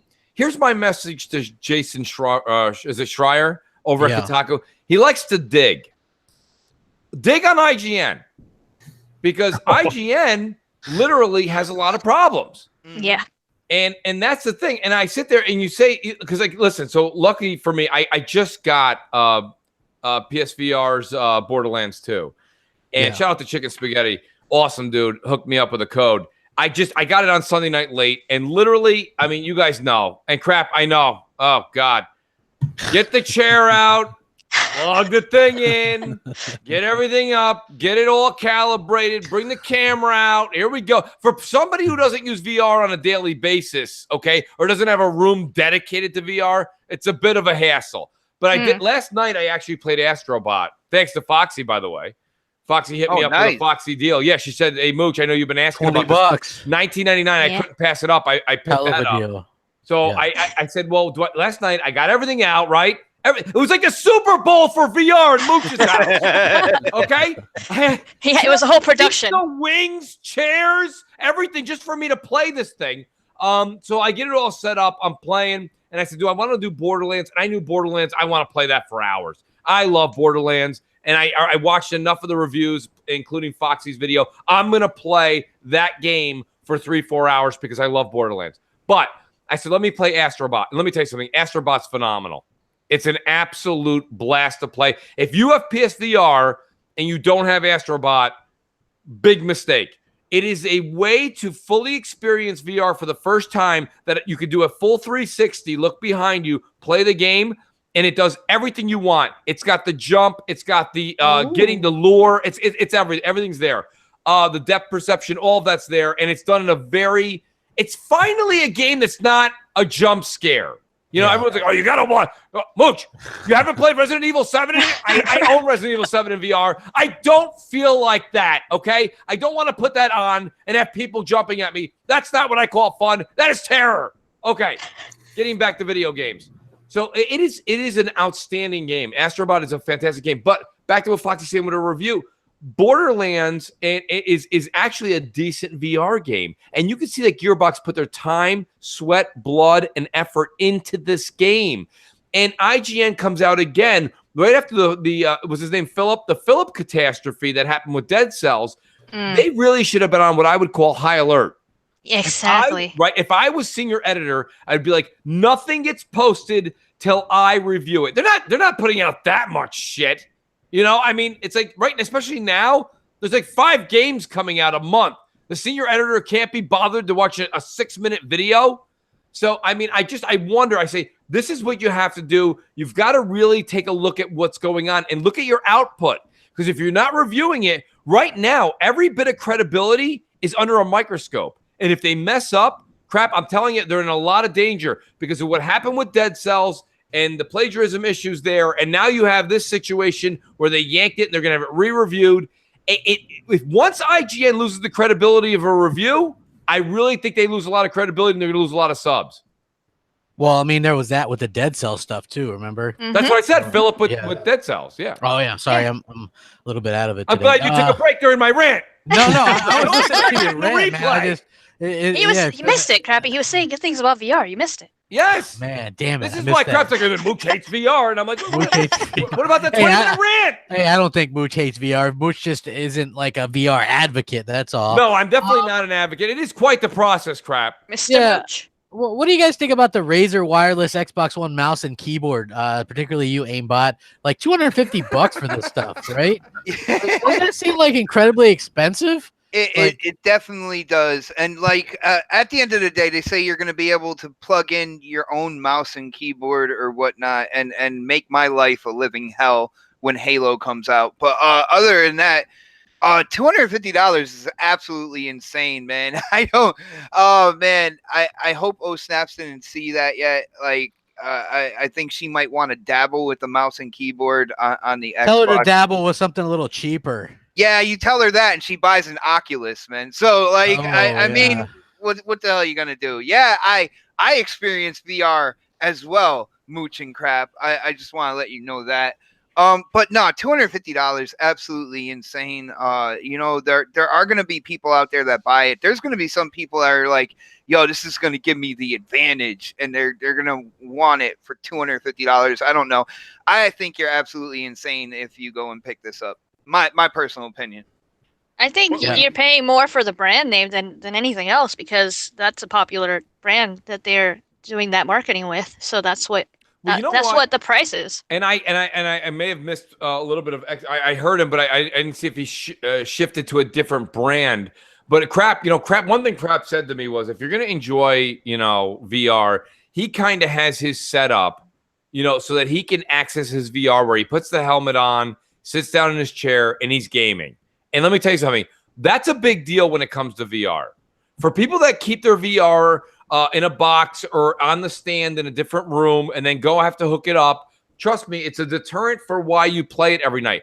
I've actually been thinking, shout out to Delirium Blades, Brian, who's out there, and he says, I've been asking him, I was going to maybe make this sarcastic computer PC brand, and I might make this in a HTC Vibe or an Oculus Rift room, and that way, if I want to play these VR games, it technically is always going to be better on PC. I mean, you can ask anybody that, and enjoy what VR is, and have the setup ready so I can just literally sit down, put the helmet on, because the room I have the PC in is big enough for me to move around. I can stand up. I can move my arms. It's a big enough room. I don't have any furniture around me. I can do this. I have my desk, my setup. I can do that. Maybe that's what I need to do if VR is going to constantly be that second or third peripheral that gamers are always hanging around. So that's why I'm very interested. I watched what Mel did. Mel had a stream Xbot, I believe.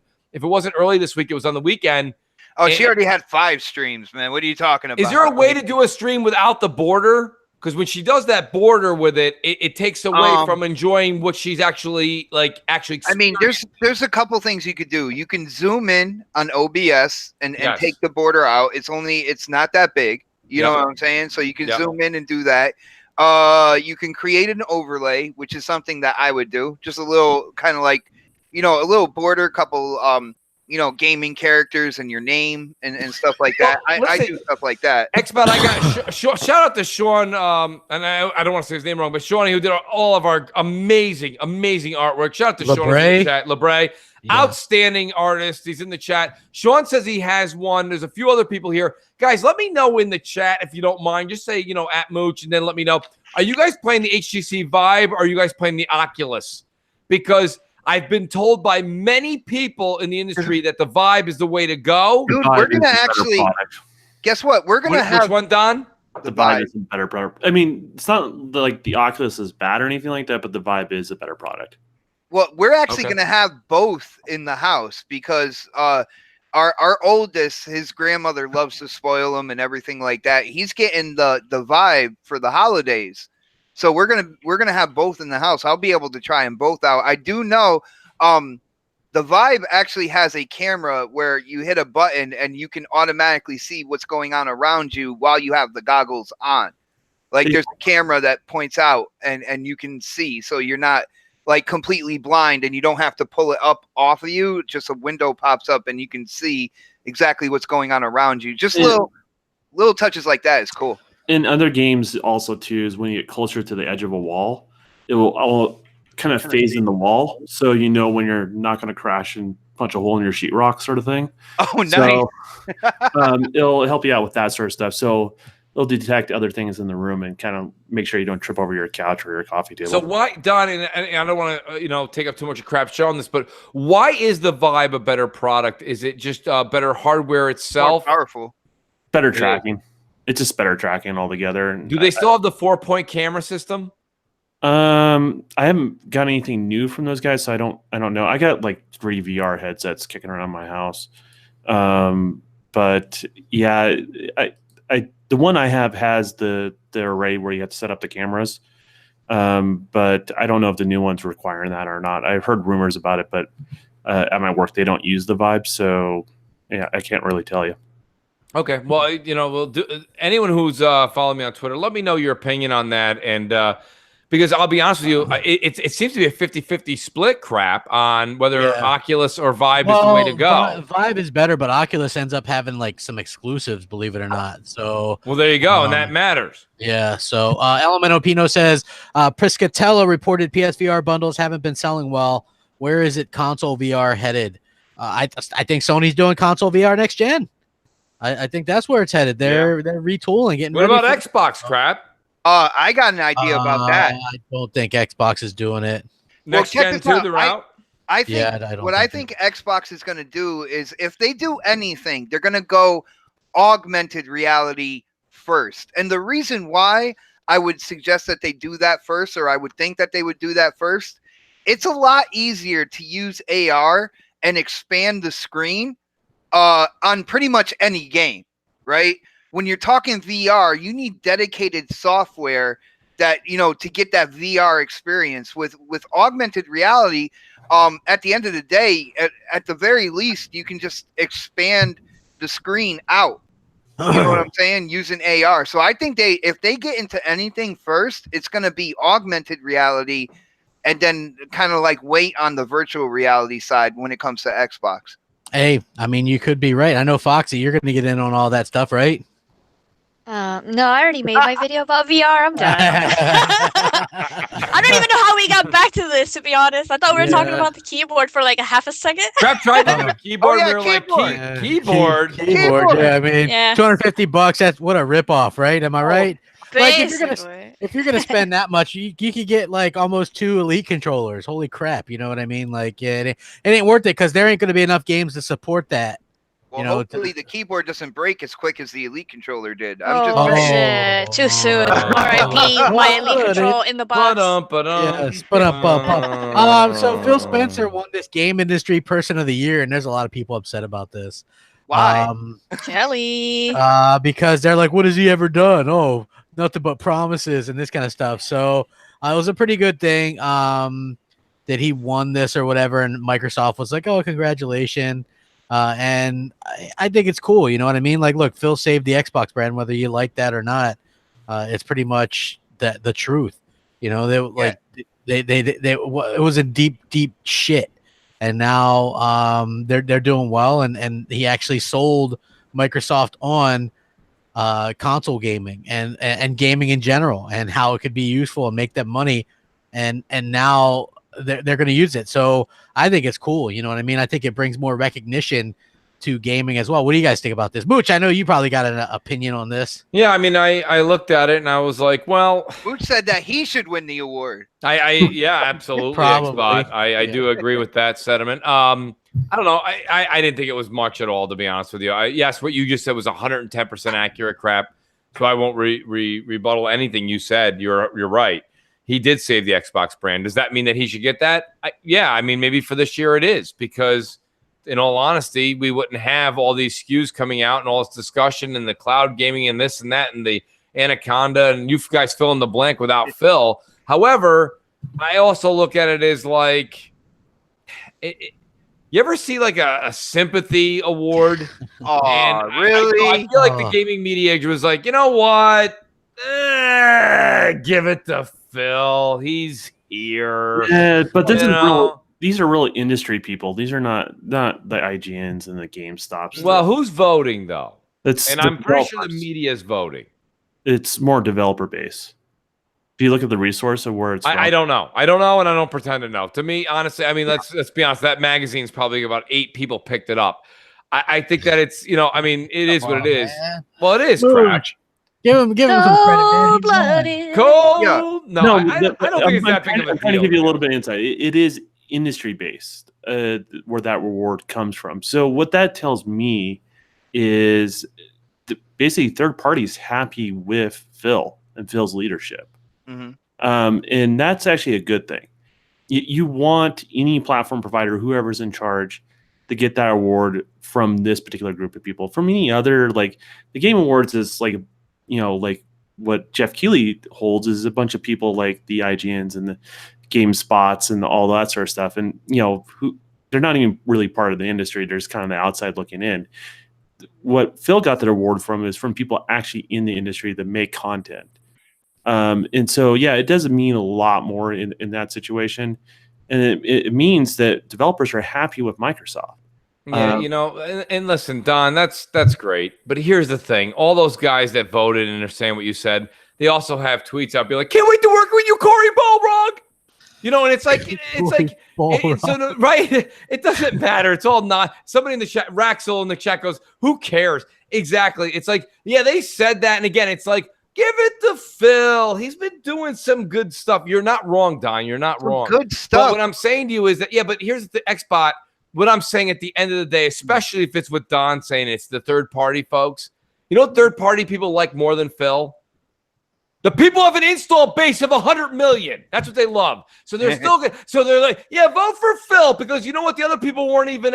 You know what they would love even more? Like, Corey Balrog, call me. You know what they would love even more? Multiple platforms that have 100 million as well. So yeah, they are going to say, hey, Phil, you know what you did here? This is where me and Mooch are going to go differently on this. You took the Xbox One.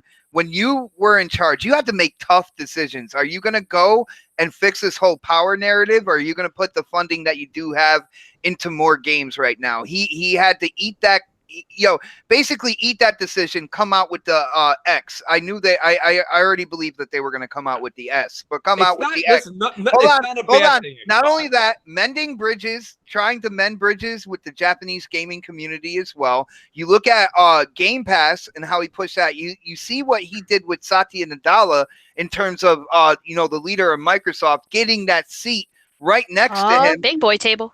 And convincing him that gaming is right up there with Windows and everything like that. That's why he won. Absolutely incredible job so far. Absolutely, he has done an incredible job. And guess what? Every developer that wrote and voted for that said, "Can't wait to work with you, Corey Balrog." My point is that, like, you guys say this, and I'm not saying you're wrong. Xbot, you're right. Don, you're right. However. They still can't wait to work with Corey and Neil Druckmann. And that's the way it is. And until Xbox actually gets that leadership spot where they're in command of gaming, which they're not right now, look very promising, but they're not. Until they get to that stature, yes, this is like Time Magazine's Person of the Year. Sometimes Person of the Year isn't Superman. Sometimes it's the middle-of-the-road guy. Sometimes it's the bad guy. And what I'm saying to you is that this is their Person of the Year. The person, like Xbox just said, who took gaming and Xbox and took it to a level that it's never been at. And that's a bravo to Phil. Phil's done an outstanding job. I really do like Phil as the head of Xbox. I do. I think some of the stuff that they do as far as PR has got to stop and stop the nonsense. Don't get into the politically correct world. Concentrate on games. But other than that, Phil has done a great job of that. But realistically, at the end of the day, Don's saying the developers love what they're doing. They do. But they can't wait to work with Corey. Because Corey's out there with those Elton John glasses, and he loves them. And that's the way it is. Right? Those are the craziest frames. They're like see-through frames. Him and Greg Miller did a couple of photo stills today. It was awesome. I'm like, where the hell do you buy those frames? I don't even wear glasses. But the point is... Are you serious? I don't wear glasses, no. No, I mean, the whole like the frames thing, is that for real? He wears clear frames. He has like a clear frame glass. Yeah, I get that, but is there glass in there? No. I'm saying the frames are actually glass. There's actually, yes, he's wearing glasses. He's not NBA star. He doesn't just wear frames are clear. Okay, gotcha. Yeah, the frame that holds the glasses. Okay, yeah. I'm sorry. Hey, you guys have to remind me not to bring crap to one of my open mic nights. That's not gonna work. So, sir, would you say the joke again? We will draw a diagram after Crap's under the weather Thank today. you. The Indie Gamer says translucent frame. Thank you. But the translucent frame is not funny. It's a punchline. Apologies. It's okay. Hey, that's my whole You pitch. need a starburst. It's okay. Yeah, I do. I've been kind of foggy all day. So I mean, Don, do you see where I'm going with this? Is that it's a great award, but I almost feel like it's not. It's just the gaming community, your end of the community, not us. the developers, are just more on the side of Sony still. And this was a nice little like here's a complimentary award for you, Phil. It depends on what time in this generation you're talking. Earlier this generation, absolutely. Yeah, but I think leading into this, I mean, I think they do favor Xbox as of right now. We'll find out. I mean, it comes to down, be continued. To be continued. I mean, it Hey, comes guys. down to attachment base. It comes down to the fact that they give them easier tools to work with, and they continue to improve upon those tools. Those tools have also helped them on other platforms, believe it or not, and push their skills to the next level. So when you remove those barriers and you make it so the talent can just kind of shine, you know, people are going to like you for that.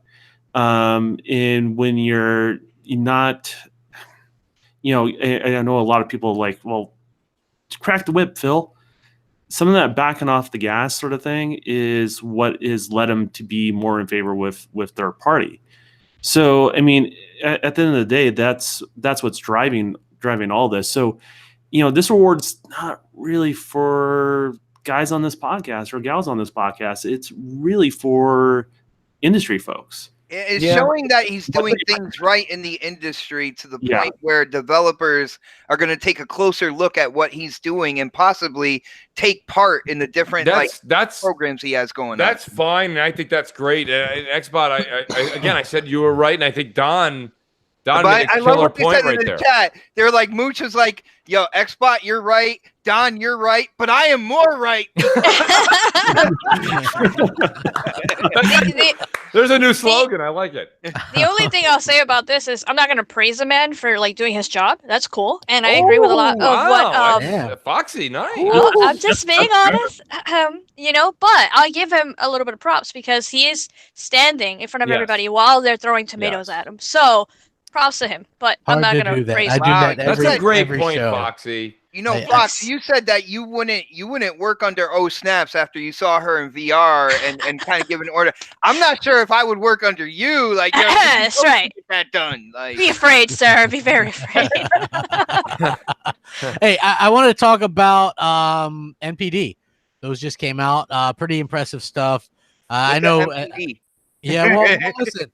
For November, right? All three did over 1.3 million in the US. That's incredible to me. Ooh. Like, how can anyone say Xbox is doing bad? Like, it might not have quote unquote won, but 1.3 million and up year on year. That's incredible. That's incredible. Yeah. I like Mooch. What do you think, man? No, it's impressive. PS4 won, by the way, in sales of units. Nintendo won in money sales, meaning they sold money. Yep.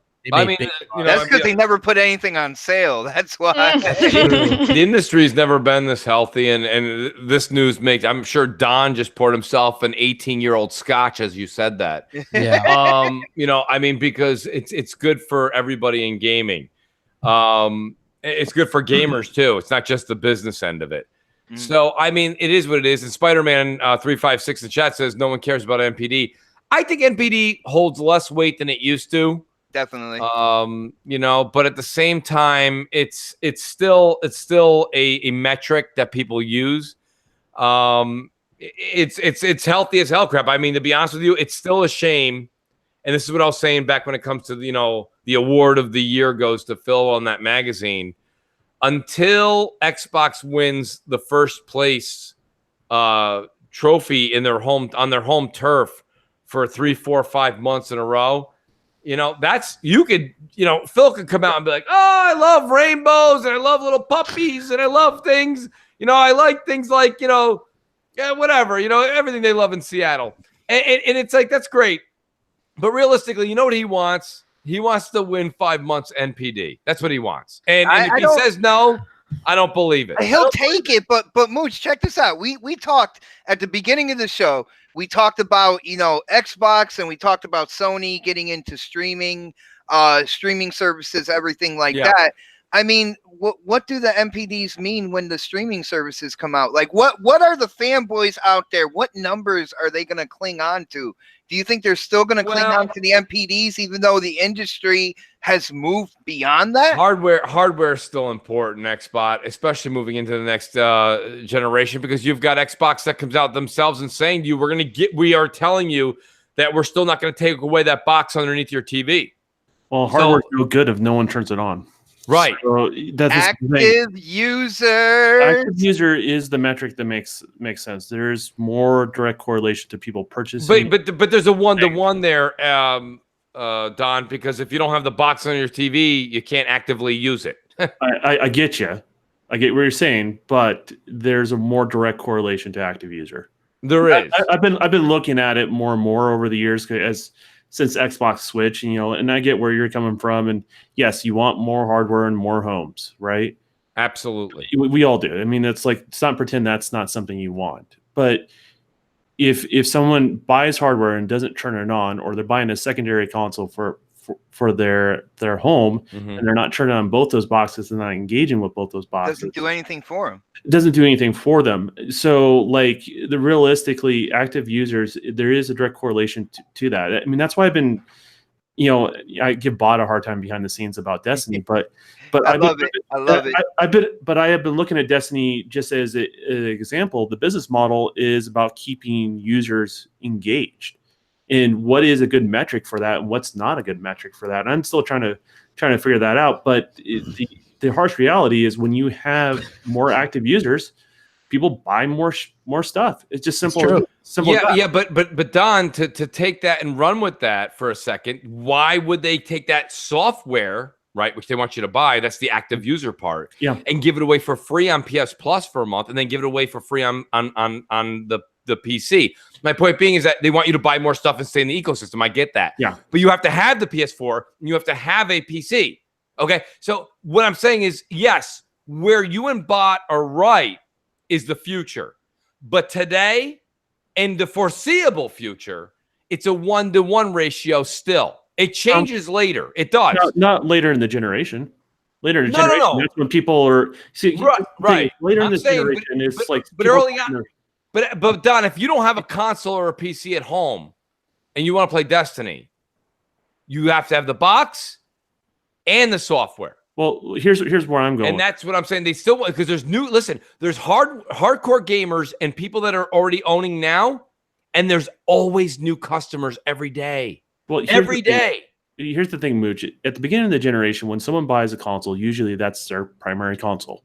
Doesn't matter if it's PlayStation or an Xbox, right? Absolutely. So that's their primary console. That's probably where they invest their time. That's where they buy their library, all that sort of stuff. Later in the generation, you're fighting for the attention of that customer. So if someone owns a PlayStation and an Xbox, now it's a battle of ecosystems to keep them engaged into that ecosystem, getting to boot up that system. And if they get more chances to get you to boot up their system, the chances are you're going to get paid. It's kind of like going into a store. Like, sometimes they have sales, and you may not ever buy anything that's on sale, but if it gets you going into the door, the chances are that they got you. Absolutely. Listen, Don, I like where you're going with this, and actually everything you said is completely factual.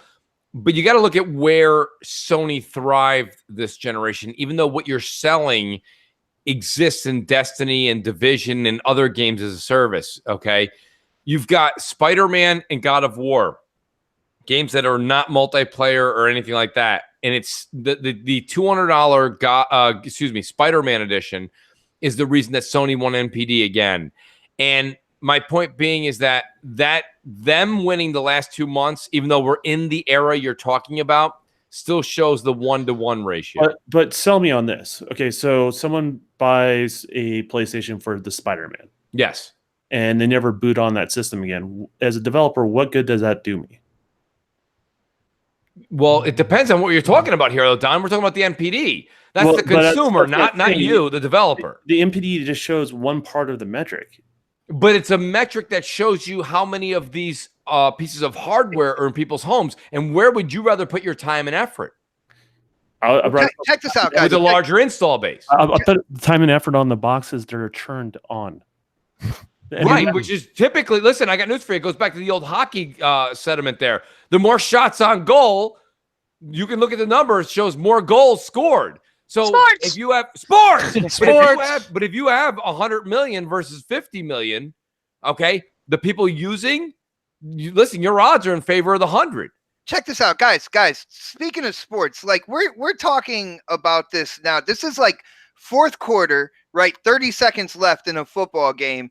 The other team is up 86 to my 40.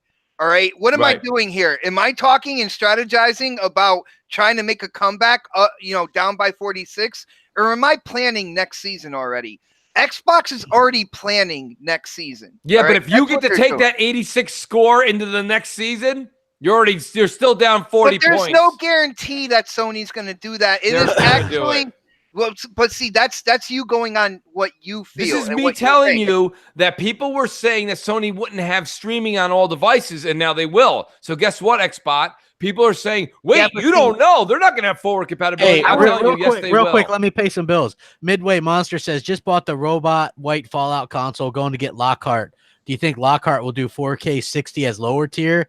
Don, I guess that'd be on you. Like, what do you think the differences will be between Lockhart? You probably should define the Lockhart again for everybody. Lockhart is the lower tier, and then Anaconda is the higher tier. I mean, it's inevitable they're going to go to more powerful CPUs, so the chances are you're going to get higher frame rate. It just had a real basic overview.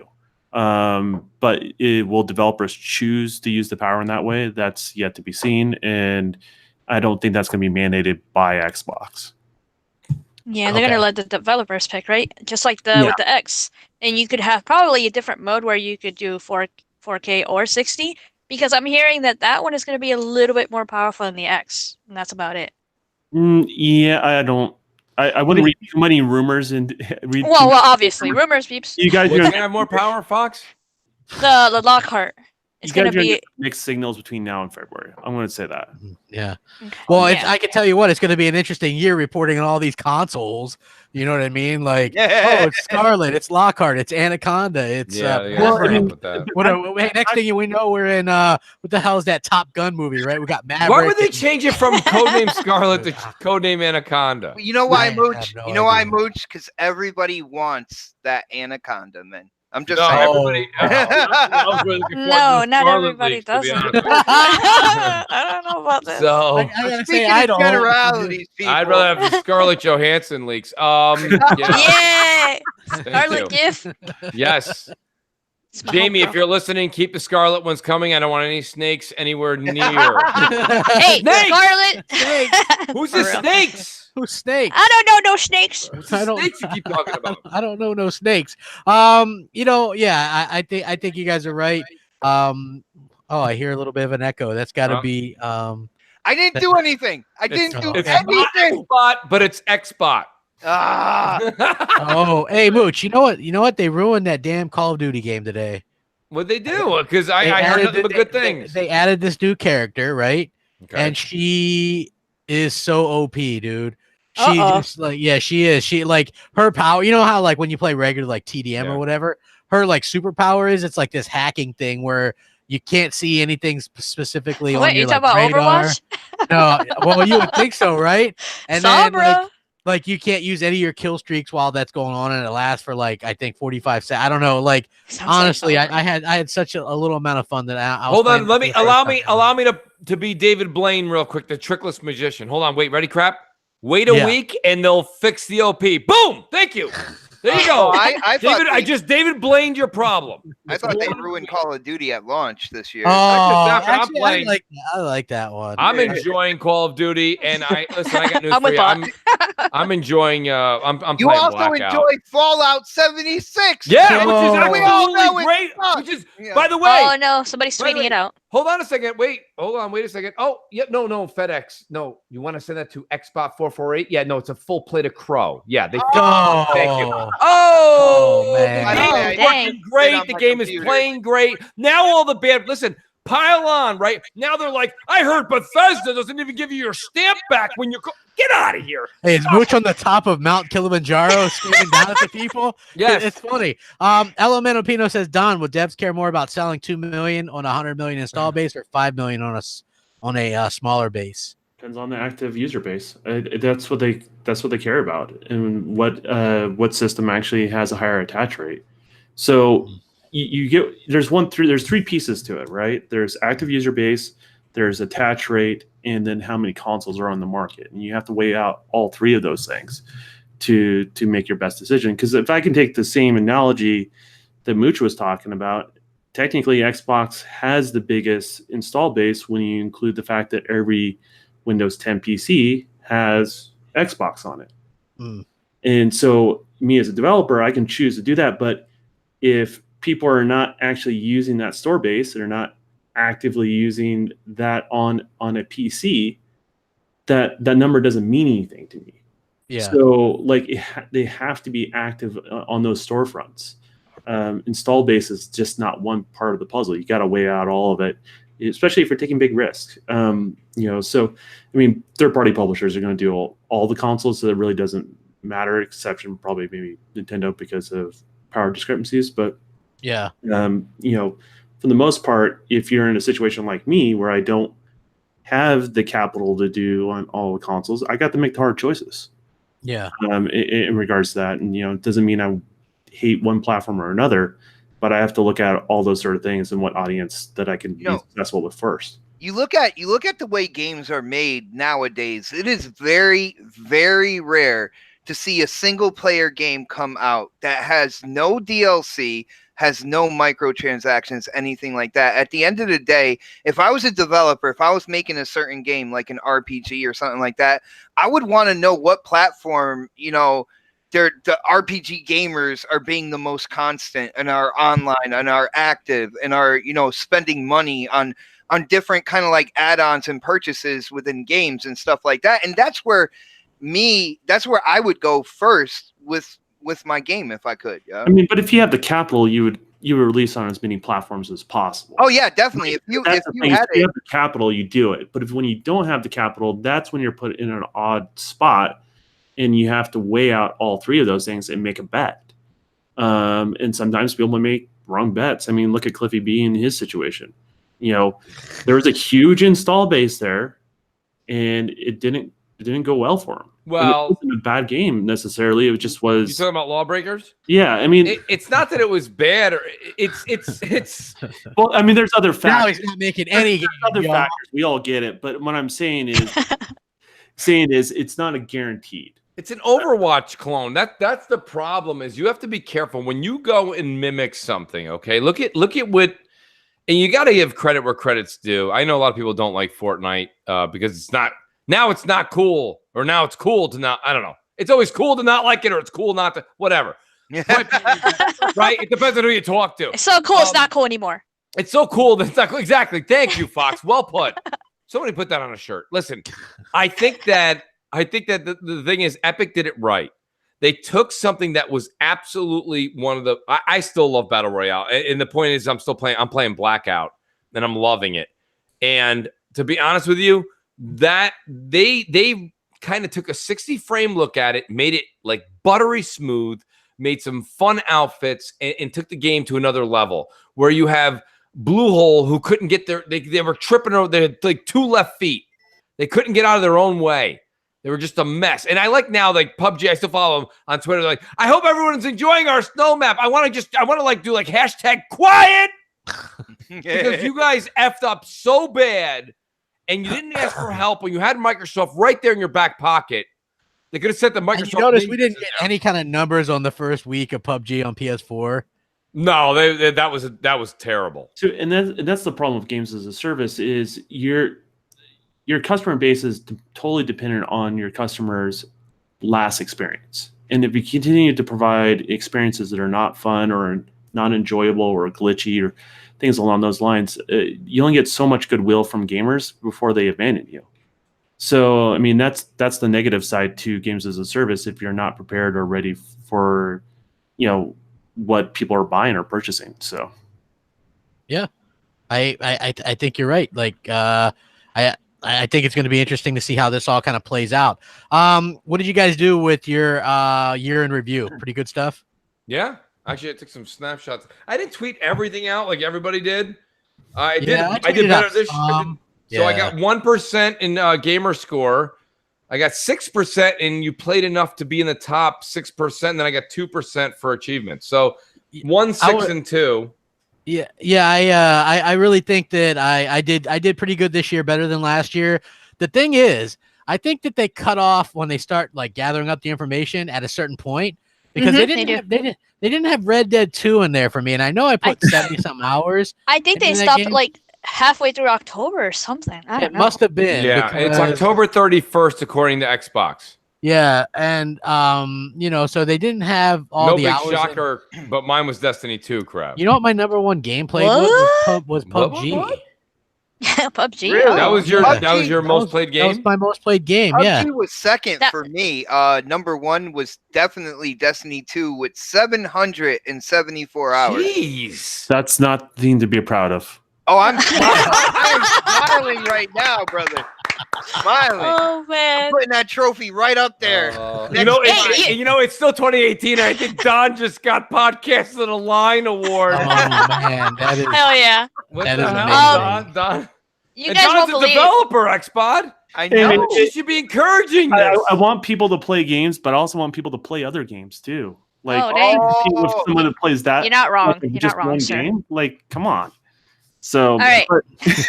My second most played game, by the way, was Sea of Thieves.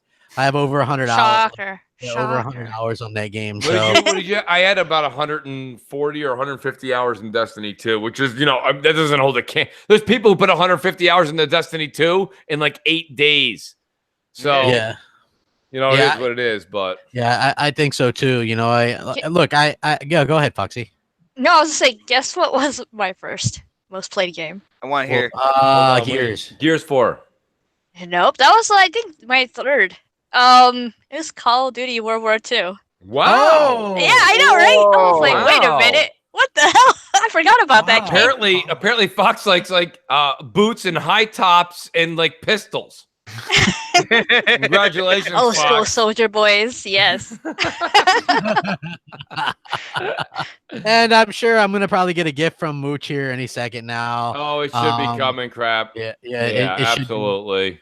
You guys have all been great. Please like the video, share it, all that kind of stuff. Subscribe if you haven't already. Hit the bell, all that kind of good stuff. It's been a great year.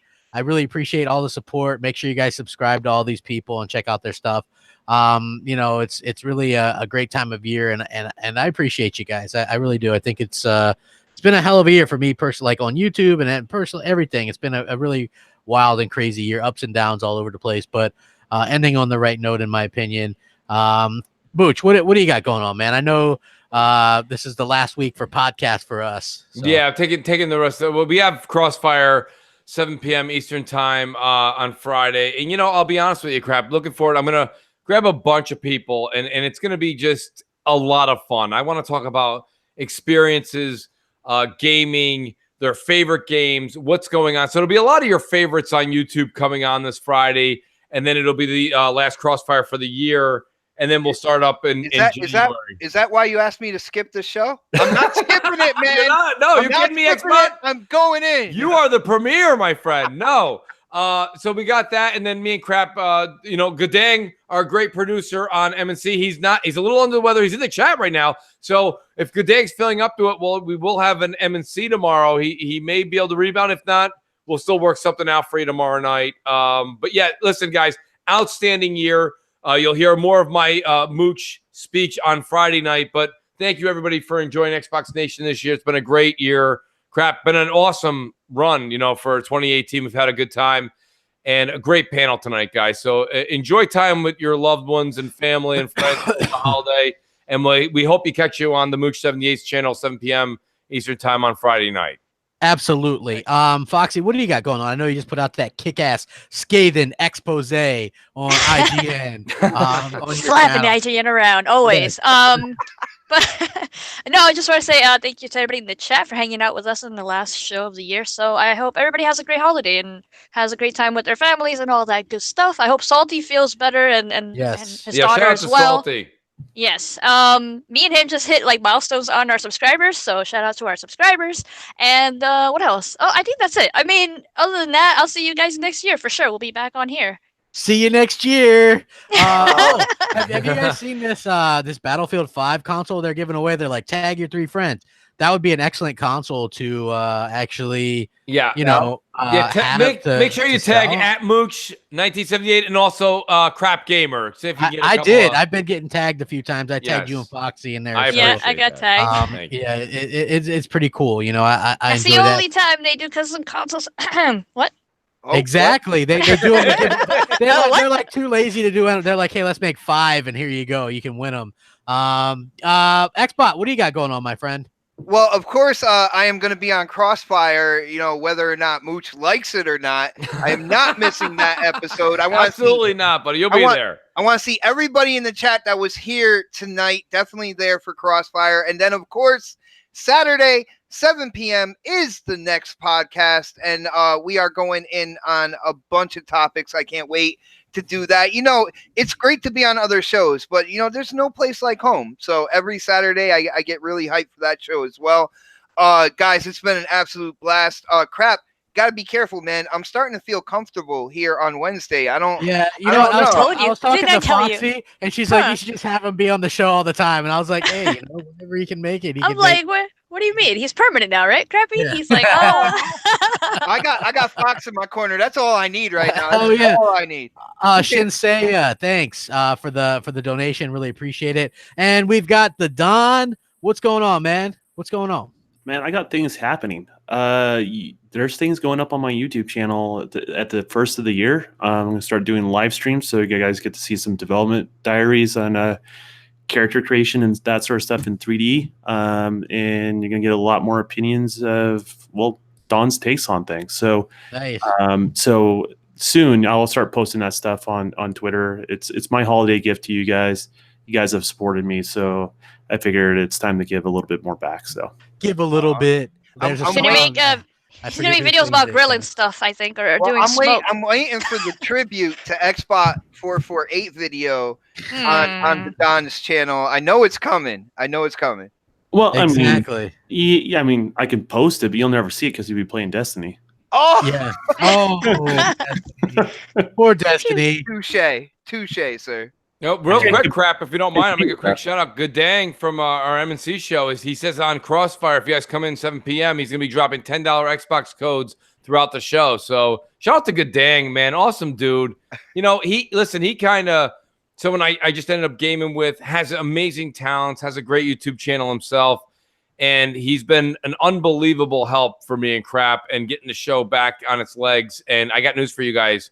The show's coming together very well, Crap, and Good dang's a huge part of making that happen. He is, yeah. I mean, like we have some growing pains, but it's happening. It's happening, folks. Absolutely, it's happening. folks. Hit the like button. We'll see you guys. Happy holidays, and we'll catch you next time next year. See you next year, guys. Next year.